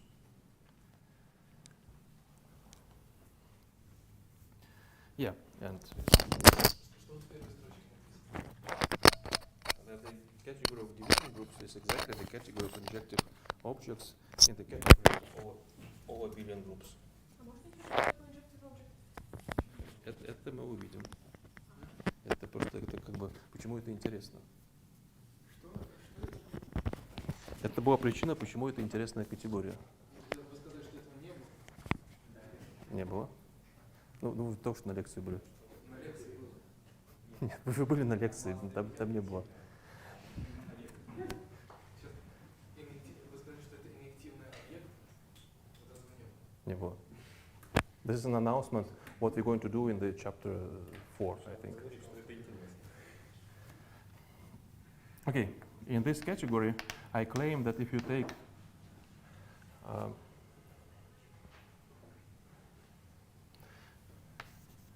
I think it would be enough to take just this map.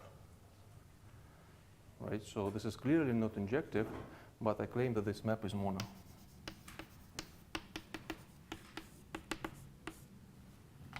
So the exercise is to show that this is true.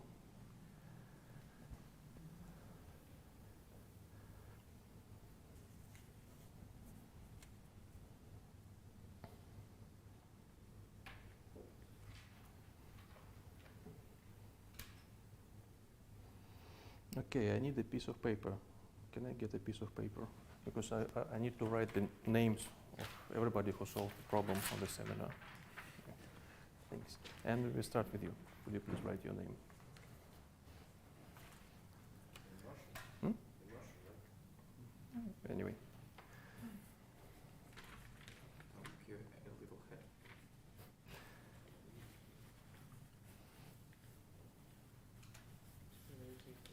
Mhm. And I need one check mark for one problem.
В чем смысл значения той бесконечной степени? Ну, как бы это то, что у вас здесь происходит, да? То есть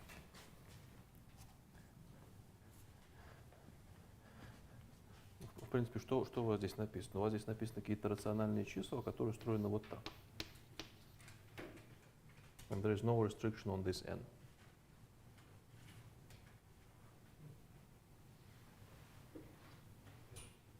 Возможно, я не понял, что ты сказал. No, anyway, think about this as a standard notation, and this is not the only notation possible in this situation. So what's essential is this object. And you need to give some notation to this. Standard notation is this one. Еще может потому, что просто по полимарной формуле изменятся все. Да.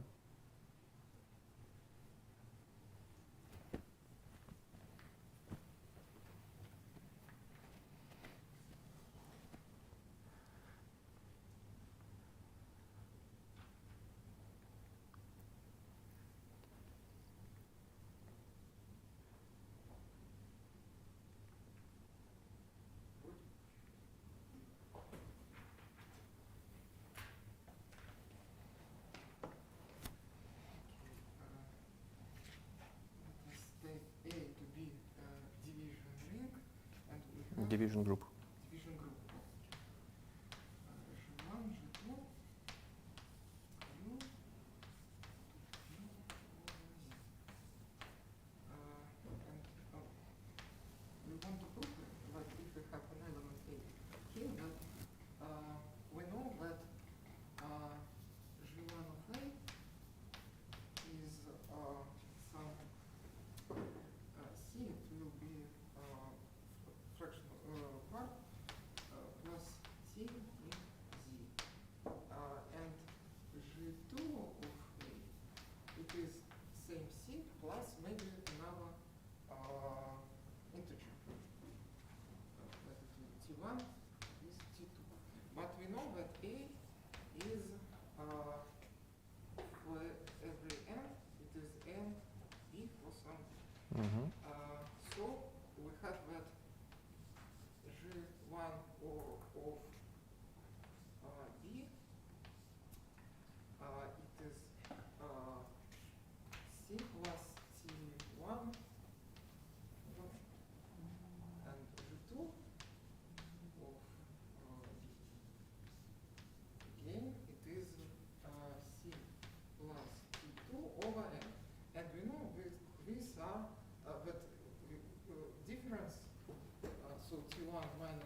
but that is true for every n. So this means that T1 minus T2 is 0. Mhm.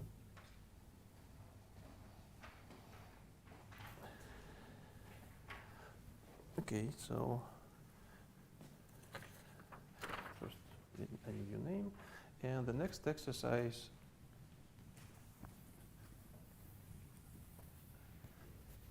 show that in the category of sets everything is fine. So 3, we consider category of sets. So then epimorphisms are exactly the same thing as surjections and exactly the same things as retractions. And monomorphisms are exactly injections and exactly sections.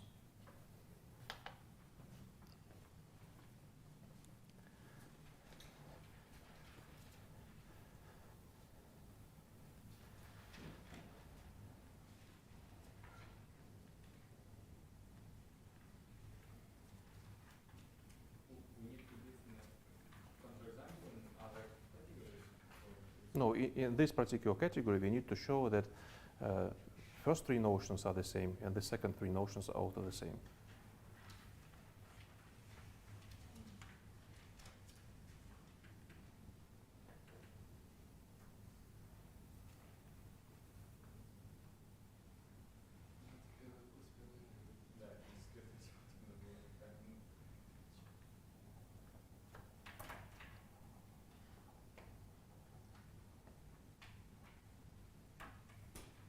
No, I'm not sure that you prove that epi is the same as surjective in the category of sets, for example. Okay, what's the proof?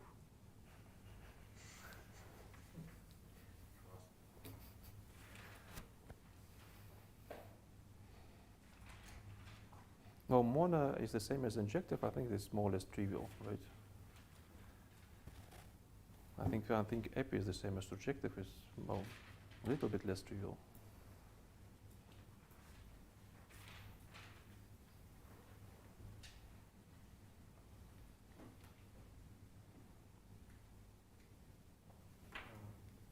Isn't it axiom of choice which allows you to invert any epi in one direction, which makes it the retraction and thus surjection? Okay, but do you want to present the solution?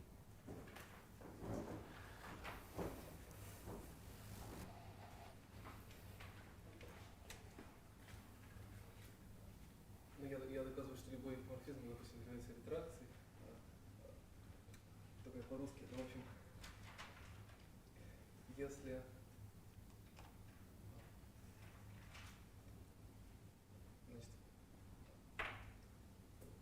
значит, сейчас уже вылетело из головы определение морфизма. Сократимый справа. Вот, да, значит,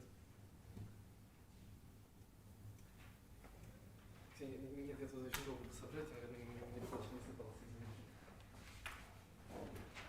By the way, about cancelable on the left and cancelable on the right, this also gives us another answer to the first problem. You can take as a category monoid, such that you have cancelability on the left and on the right, but you don't have. But this monoid is not a group. That also would be an example. An example of such monoid is the natural numbers.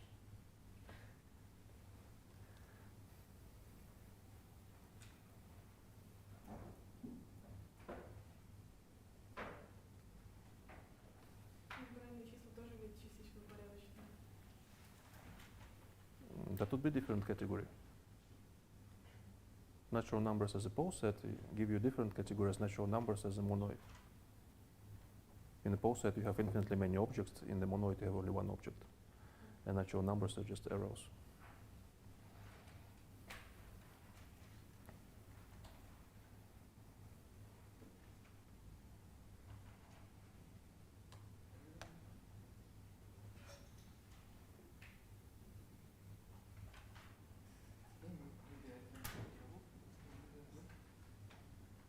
Okay, I think that's an easy problem. If you haven't solved this, it's your fault. So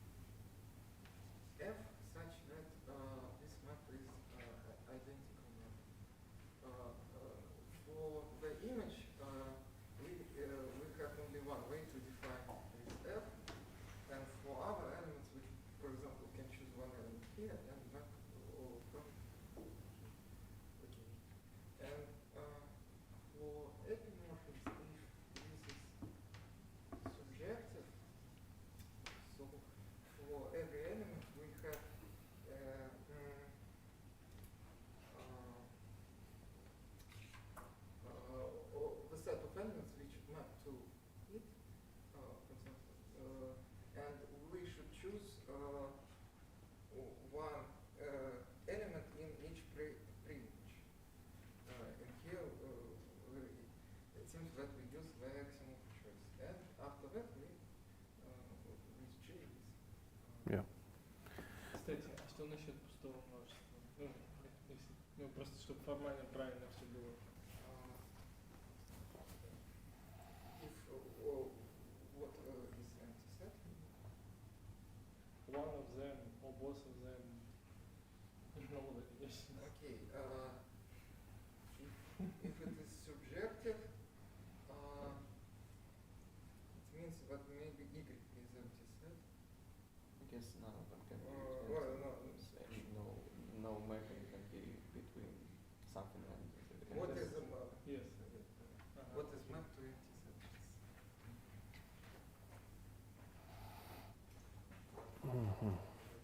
Okay, so I wanted to see, without retractions, why epimorphisms are the same as surjective maps. You didn't give me a proof, Paul. I force you to give me a proof in the next exercise. Consider category of topological spaces. Show that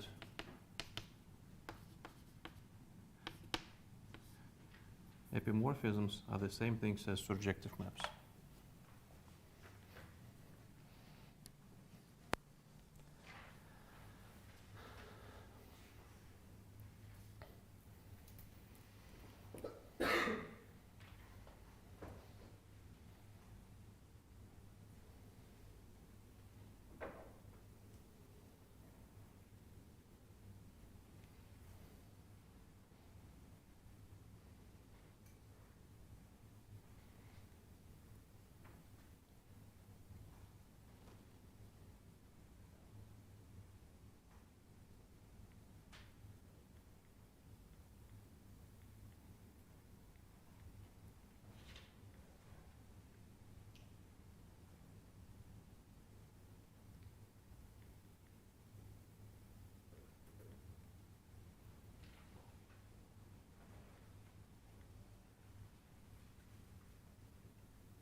Can't we just like have to say that if the map is not subjective, then the image is not full, and the image here should be like closed. Then we can just consider a map that is like somehow on this closed set, and then we see like then we spoil it on the open set that is. Yeah, you need to present exactly these two maps, G1 and G2, such that this property fails, right? If you have a Yes, but that's what I'm saying. Like you can just spoil this map on the like G1 and G2 being like not the same on the set. I want to see explicitly what G1 and G2 and what's no. What do you mean counterexample? The statement is correct. В смысле, что если у нас, что можно как бы, если не сюръекция, можно привести пример двух стрелок, что работает, что не является примером. Yeah, so what's clear in this case? Of course, we know that if the map is surjective, this is always epimorphism, right? So we want to show that if you have a map, say f, x, y, right? And then we have some image, f of x. And then I want to see two arrows, G1 and G2, to some z, such that the property of being epimorphic fails for this pair. Расскажите. Кто-нибудь должен рассказать. Кто хочет рассказать? Расскажите, раз вы начали.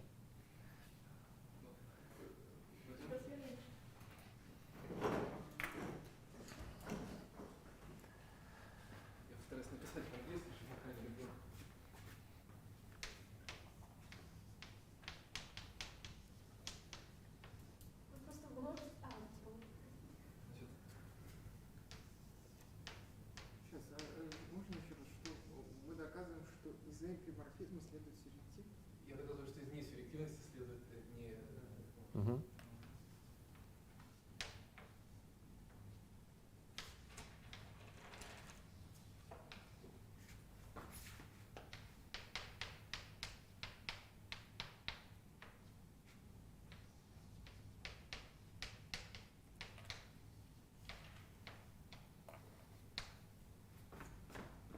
То есть таких y не лежит в образе f, поэтому композиция повторена. Это ограничение на y, да? Да. Ой, сейчас. Это x,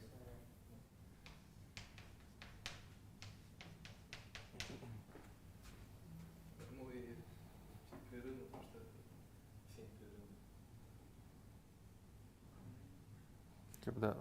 I have a question. What is the smallest z that you can take in this example? Две точки.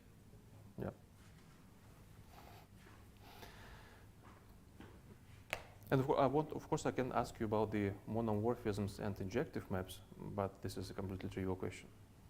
It can be solved in exactly the same way as it is done in the sets. Okay.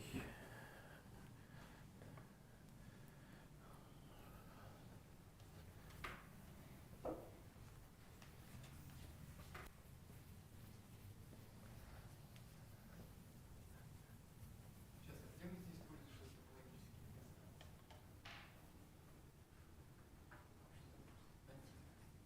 We need to choose z with anti-discrete topology. And here we use that we actually consider all topological spaces.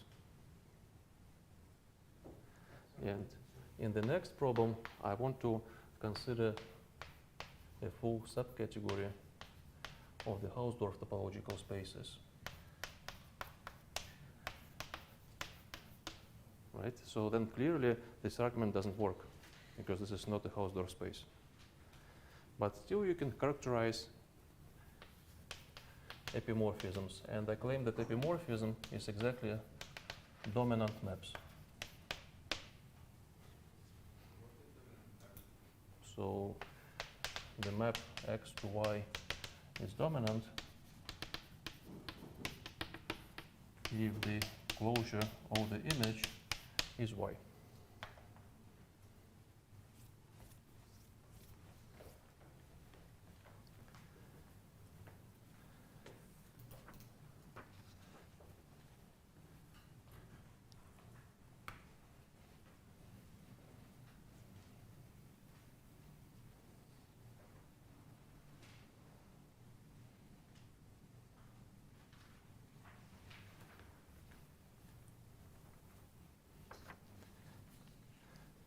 Of course, we have a very elementary example of a dominant map.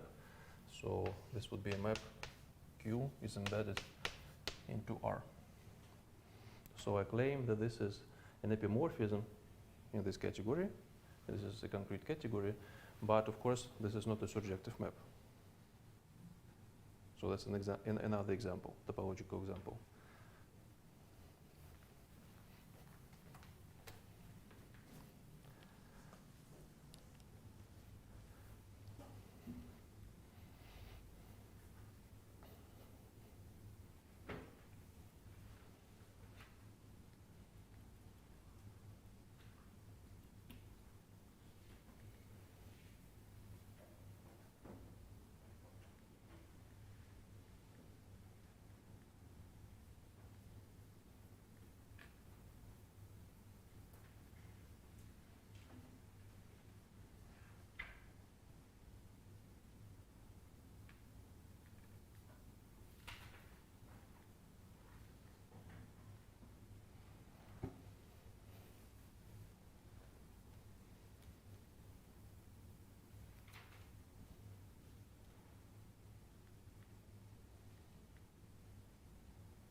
Can you remind me the name of the lemma that is about like when you have a topological space to non-intersection closed subsets, and you can make a function that is one of Urson's lemma.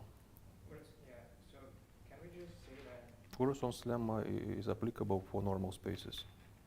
Oh yeah, sure.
No, not really.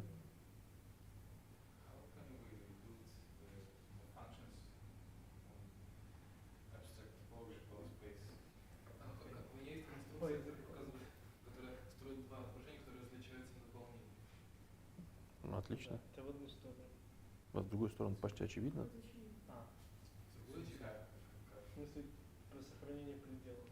В другую сторону бегать. То есть, нет, то есть про то, что топология однозначно определяет сходимость?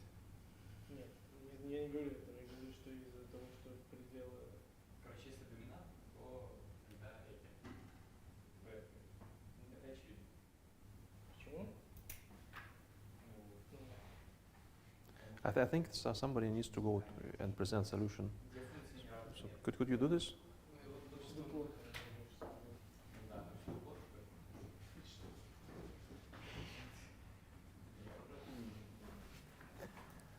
Про ту сторону Я показываю, что просто. не доминанта, значит не альтернативно. То есть если вот это равенство верно, то можно построить разные отображения, которые будут совпадать на вот это. Значит, ну если от x не равно y, тогда в y найдется точка, у которой даже вот найдется окрестность. Ну, в общем, обозначим дополнение. Вот это через открытая окрестность. И у нее есть замыкание. Тогда рассмотрим дизъюнктное объединение.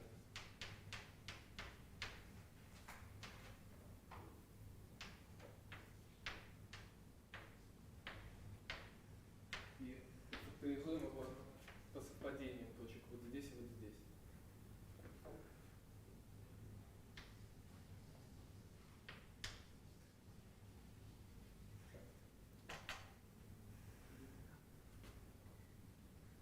Тогда у нас есть ну, значит, наша цель построить два отображения из y, которые совпадают вот тут и различаются где-то в U.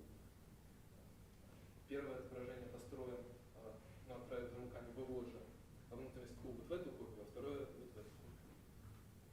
Мгм. Вот. Значит, но они непрерывны, потому что это значит, непрерывное вложение в значит, And also there is a question why this quotient is a Hausdorff space, right? But maybe we just can send, we can just define the function on the closure of image as identity, and on this open set as some constant map to our image. А нельзя просто взять антидискретные из двух элементов, засунуть замыкание образа в одну? Not Hausdorff. Так дискретные из двух элементов не было здорово разве? Сказал дискретно. Сейчас. Две Извините. точки можно разделить. Это в смысле открытое просто в одну точку отправить.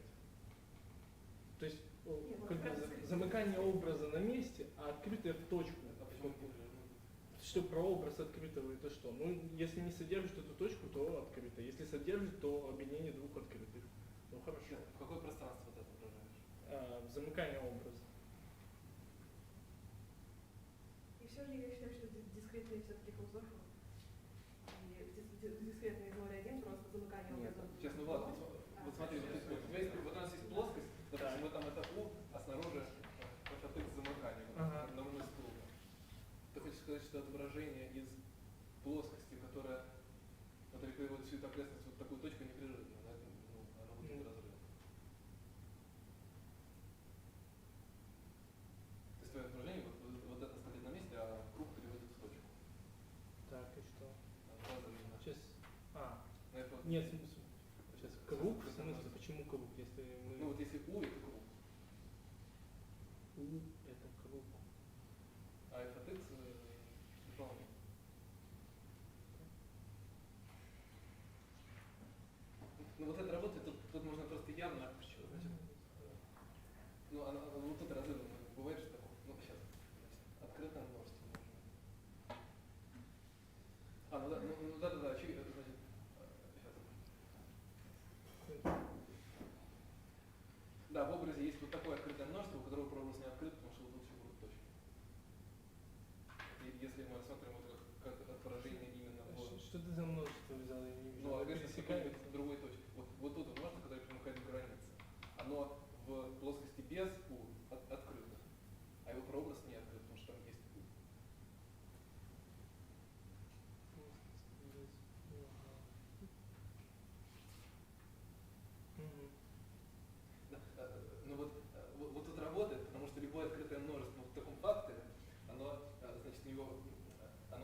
прообраз, допустим, у нас отображение переводило U вот сюда, вот в эту компоненту. Тогда вот отсюда прообраз будет открытым, потому что это просто, ну, потому что это будет то же самое множество. Сейчас. В общем, это будет пересечение с фактором вот этого, а фактор вот этого это само y и есть. А прообраз отсюда это прообраз пересечения прообраз пересечения с той частью замыкания U, которая попала и вот сюда. Потому что Миш, прости меня, а можно еще раз почему фактор? Фактор по совпадению точек вот в этих двух линиях. То есть, если какая-то точка из замыкания U, из любого из этих замыканий, лежит и вот здесь, то мы ее с тем, что здесь отождествляем. Окей, спасибо. То есть, вот в этом примере, например, здесь было бы два круга, приклеенных по общей границе к плоскости. Вот. Ну, значит, еще раз. Если здесь есть открытое множество, то искать его прообраз можно сразу из дизъюнктного объединения, по определению топологии на факторе. Значит, в дизъюнктном объединении пусть мы ищем прообраз при отображении, которое отобразило U во внутренность вот этого, а не вот этого. Тогда прообраз отсюда открытого множества, это его пересечение с фактором вот этого дизъюнктного объединения, то есть значит, его пересечение с Y. Вот это пространство, оно гомеоморфно Y. Фактор вот этой части по вот этому гомеоморфен Y. Да, ну, значит, у нас здесь открытое множество, здесь и... Сейчас.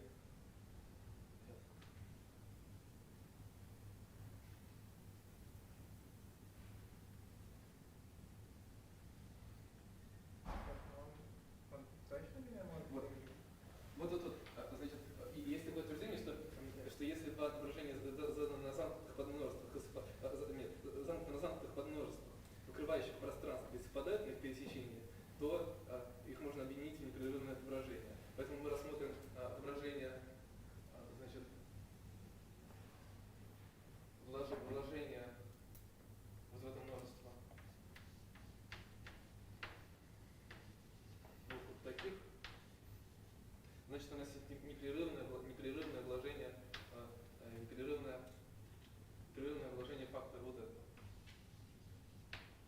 А это y. Тогда... ну вот, собственно, непрерывное вложение. Это оно непрерывно, потому что оно на замкнутых подмножествах, покрывающих непрерывно, и совпадает на пересечении. Все. Ничего не надо, по сути, множество. Ну, есть, соответственно, вот такое вложение.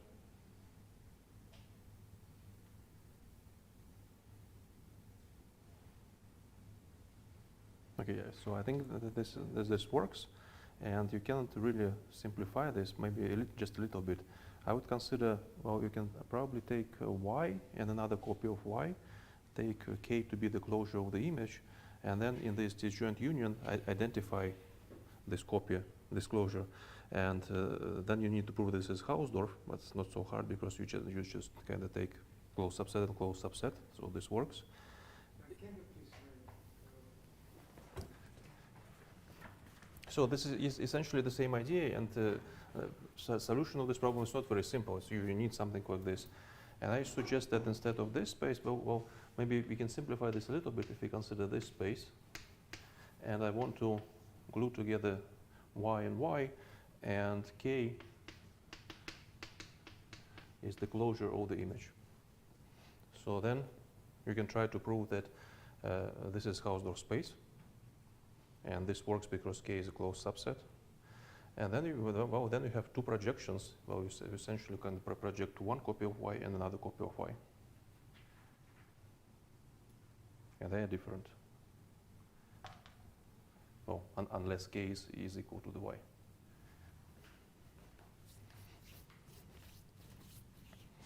Okay. Do you want to continue to doing some topology?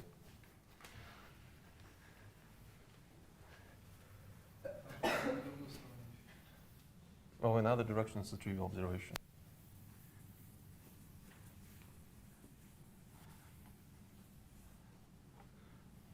So what we need to show? We need to show that every dominant map is epimorphic.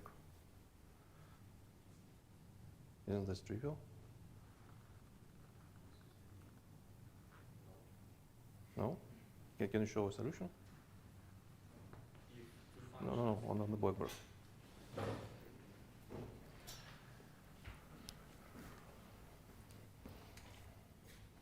If two functions g1 and g2 are equal on f of x,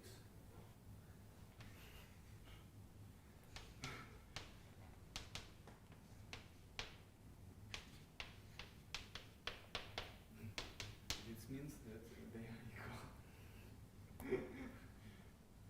Because the set of points where they are not equal is open, and it intersects with f of x. Not equal. Not equal.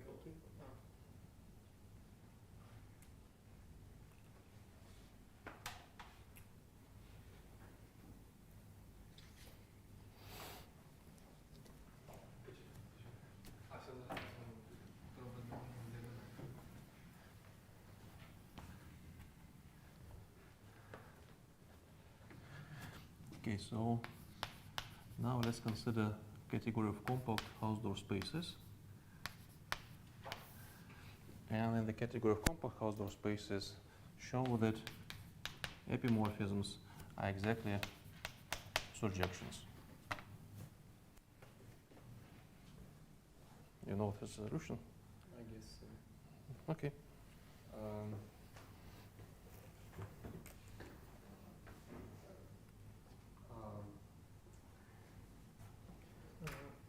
If we, I may be mistaken, very well may be, but I hope I'm not. What we have here is for Hausdorff spaces, we have the fact that compact, that the image of a compact is compact, and what? And close. And closed. Yes, we know that compact must be closed. So what we have then is, I want to show it in some trivial way. For this case, this would be surjective would be just equivalent to dominant, because if we have surjective, its dominant is obvious. We want to show it. If we have a dominant morphism, it actually is surjective. And how do we show it? We show it in an easy way. Did we prove that in previous example? What actually? Dominant Yeah, obviously, if a morphism is surjective, well, its image just coincides with the whole y in this x to y. So y is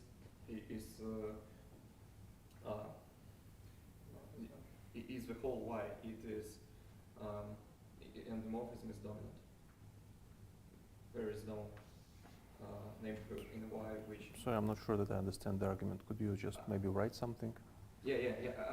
I guess we were discussing not the solution of this, but something else. So how do we solve it? We know that from surjective it implies dominant, and we want to show this direction. How do we do it? Consider x to y, some morphism of compact Hausdorff spaces. What we know is that here is embedded some, let it be, pi, so pi of x. And the key point here is that pi of x is actually a compact subspace of y. And since it's compact, it is closed.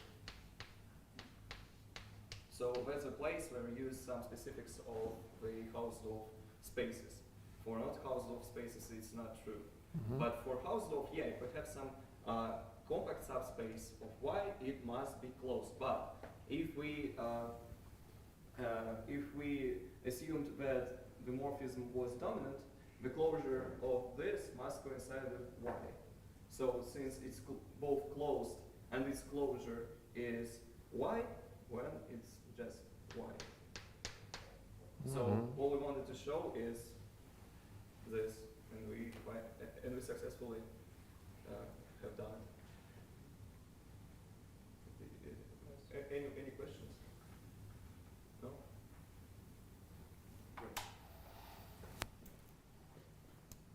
Можно ручку секунду.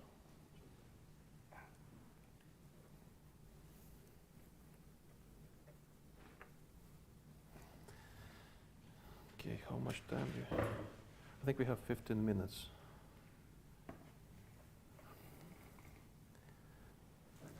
Okay, so maybe next problem we can do in 5 minutes, and then another one in 10 minutes.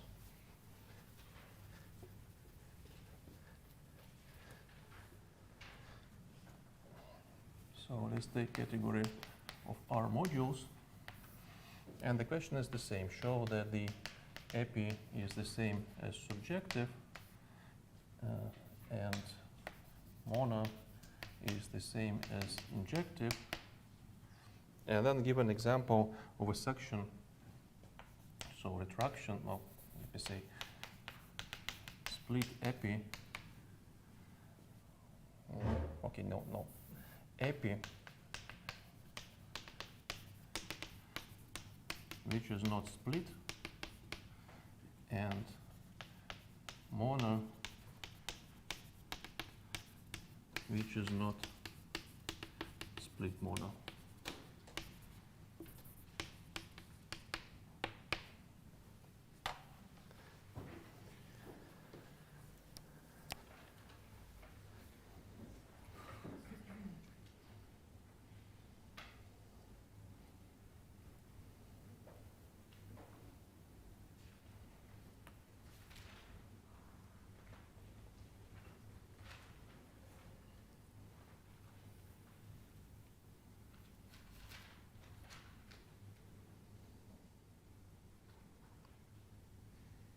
This is actually much easier than the biological examples.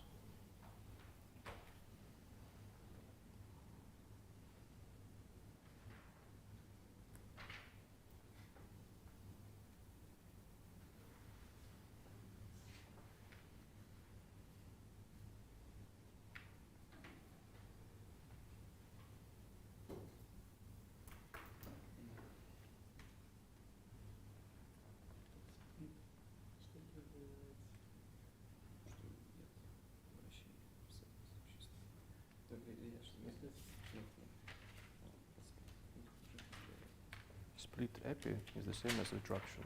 Split mono is the same as section.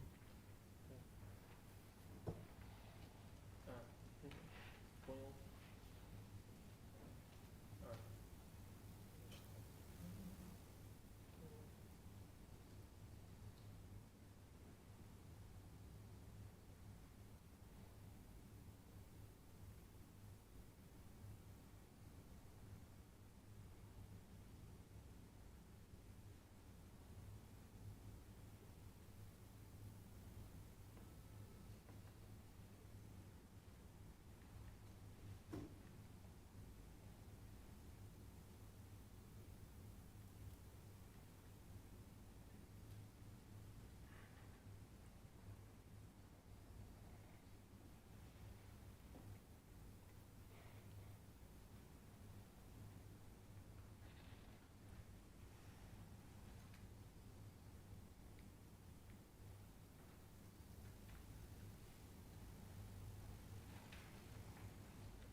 for every R or No, just choose a particular R, say if you like integers for just 4 billion groups.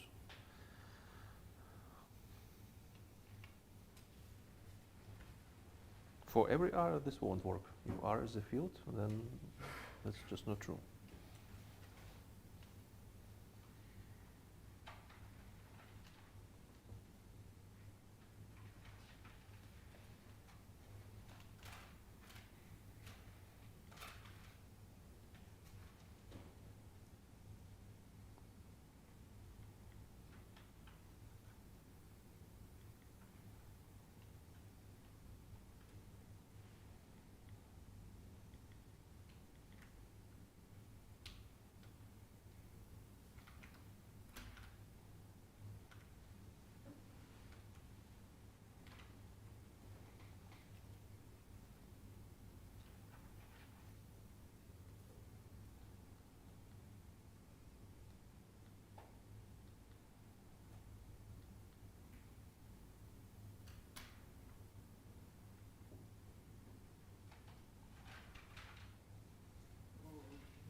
Okay.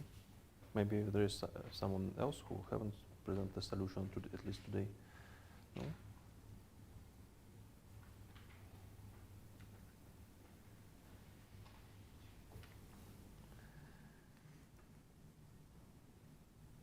Okay, so you already have 2 solutions. So can you do this? No?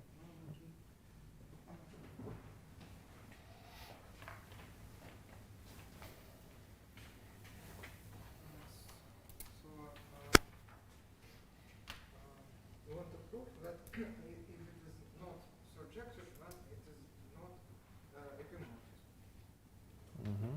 So that it's Y be not surjective when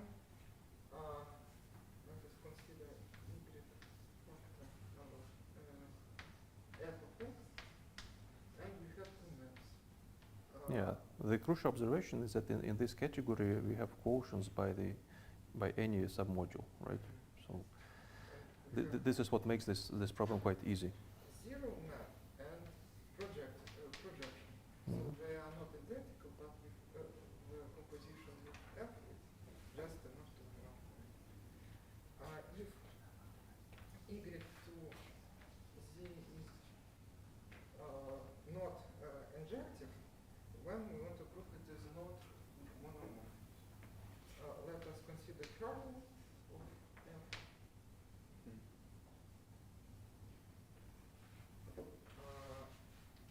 And we have zero map and identical map. And again, No, not identical, just embedding of the kernel, right? sorry? Embedding of the kernel. I mean embedded. Yeah. Yes. Now examples do not split. So for R, when R is Z, we have such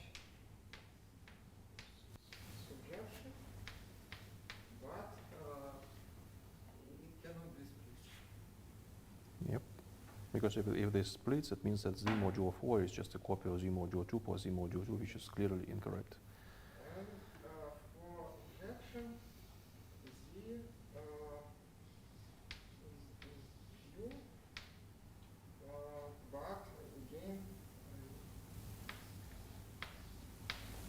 there is no such. Sure. But you can also modify this example. You can embed Z modulo 2 in the Z modulo 4. And again, that's You it. mean 2Z to To send 1 to Yeah. you cannot invert it.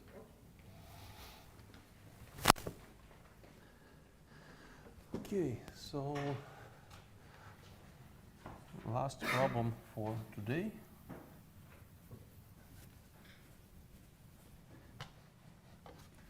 So let's consider category of groups. Show that epi is the same as surjective. I can ask you this question for the mono and adjective, but the solution will be essentially the same as before for our modules. And here solution is different, more interesting.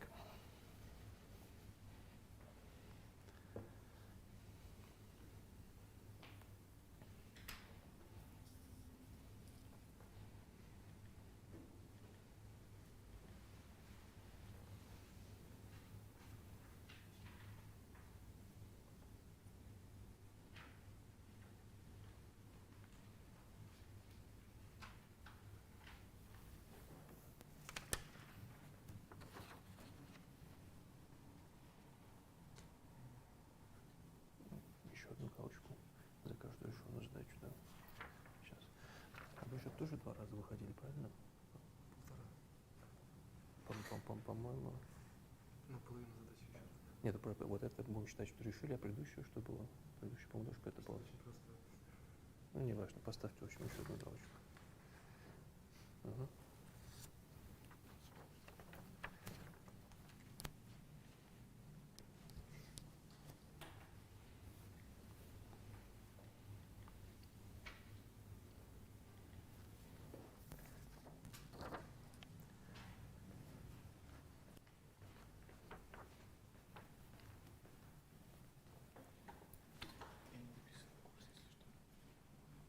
Вы будете записаны?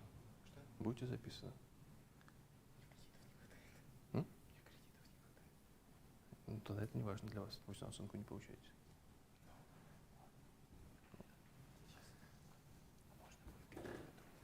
Ну, в принципе, можно.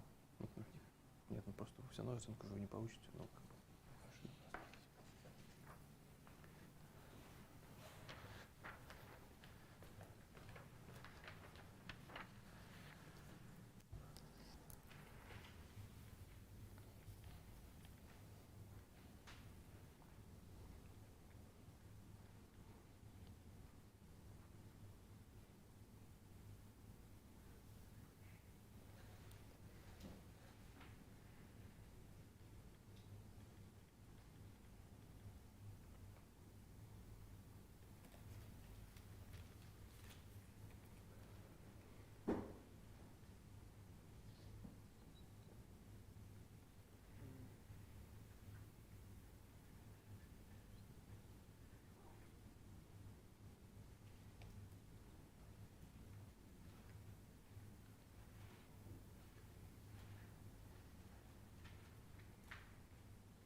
Okay, I think we're out of time. Oh, you have a solution? Okay.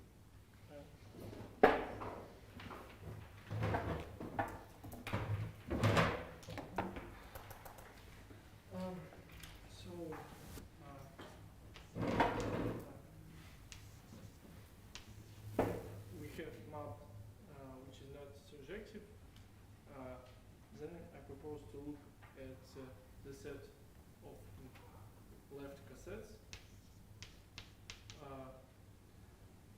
its permutations, and we see. No, strictly speaking, you probably want something like f of h, right? Not just h. Yes. Mm-hmm. But f of h may not be subgroup G. No, it's a subgroup. It's not necessarily normal. This is why we consider a set of left cosets. It's not necessarily a group. It's not necessarily a subgroup. Yes, the image of group, it's a group. Yes.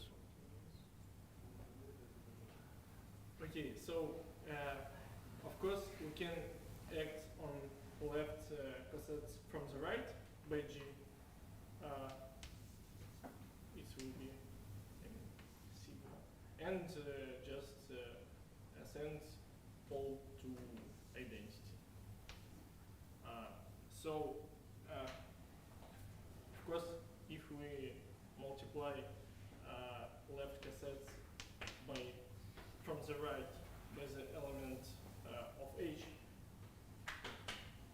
I mean of the image of H, we will stay in place. Sorry, I'm a little bit confused. You consider left cosets, so elements of this form, and then you consider the right action or the left Yes. action. And why? Right. Right action? Yes, to be here. I And mean, and if how- we choose element from the image of H, it stays here. no, I don't understand the action. Usually, if you consider left cosets, the action is on the left also. Well, So we how are you supposed to act on the right? So you have a coset like this, and you act on the right with some other element. What is supposed to be? It needs to be another coset. So- No, I mean there is not a big deal. You're just acting on the left also. So left cosets and the action on the left. Okay, but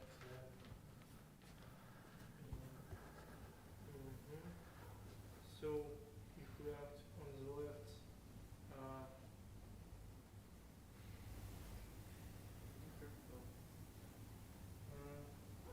сейчас быстренько слева действуем.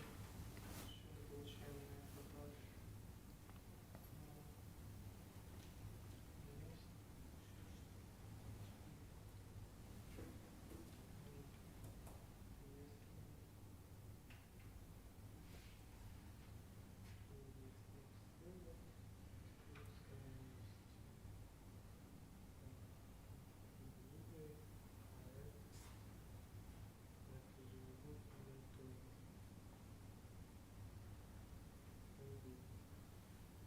Тогда это не решение. Объем Ну, в смысле, Позиции не совпадают. они не совпадают, да. на продажном способе. Ну да. И поэтому хотел справа, чтобы как бы на месте оставлять все. Почему даже не совпадает? Если сдвигаем элементы на совпадах, мы остаемся в том же коде. Надо справа на минус первую Да, но ты степень. слева сдвигаешь. Ну то, что ты, ну, то есть ты возьмешь А, Ж, F от H. Ну и что? Ну, F от H. Сейчас, но если когда справа минус первый будет, надо Когда же не надо? Ну да.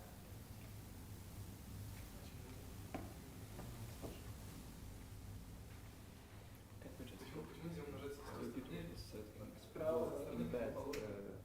exercise which was before, but use some tricks about group completion, something like that, to factor to take quotient by a non-normal group. Well, that's So- exactly the problem. We cannot take a quotient because the image Yeah, is yeah, not normal. but But what's we can take it as a we can take it as a quotient to get a monoid, cannot we? And then amplification. Yes. Can we get a monoid? I'm not sure because the quotients of monoids are described a little bit differently. It's not a quotient by a submonoid. You need an equivalence relation on the category to get the quotient. Well, Maybe it's possible. I'm not sure. I don't know. This construction with the permutation group of the left cosets, it actually can be saved. There is a slight modification of this argument that actually works. Okay, so I think for today we are out of time. So next time we start with this problem, and I decided, well, if you solve this problem and write a solution in a readable form, and only one can present the solution on the blackboard, but everybody who writes a solution get a check mark as a problem solved on the seminar.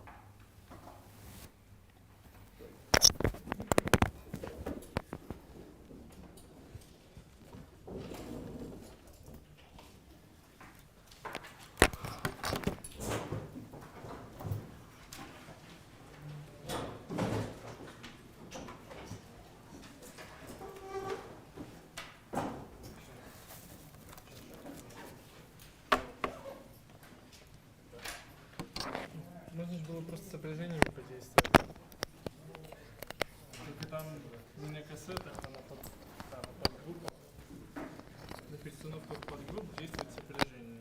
Может быть, это такое, я не знаю.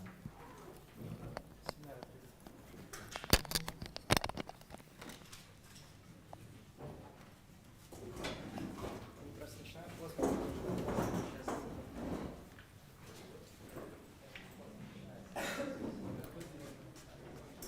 Я хотел сказать, что я тоже не записан, и вы записываете, потому что это алгебра, у меня с алгеброй, но вот можно ли будет все равно приходить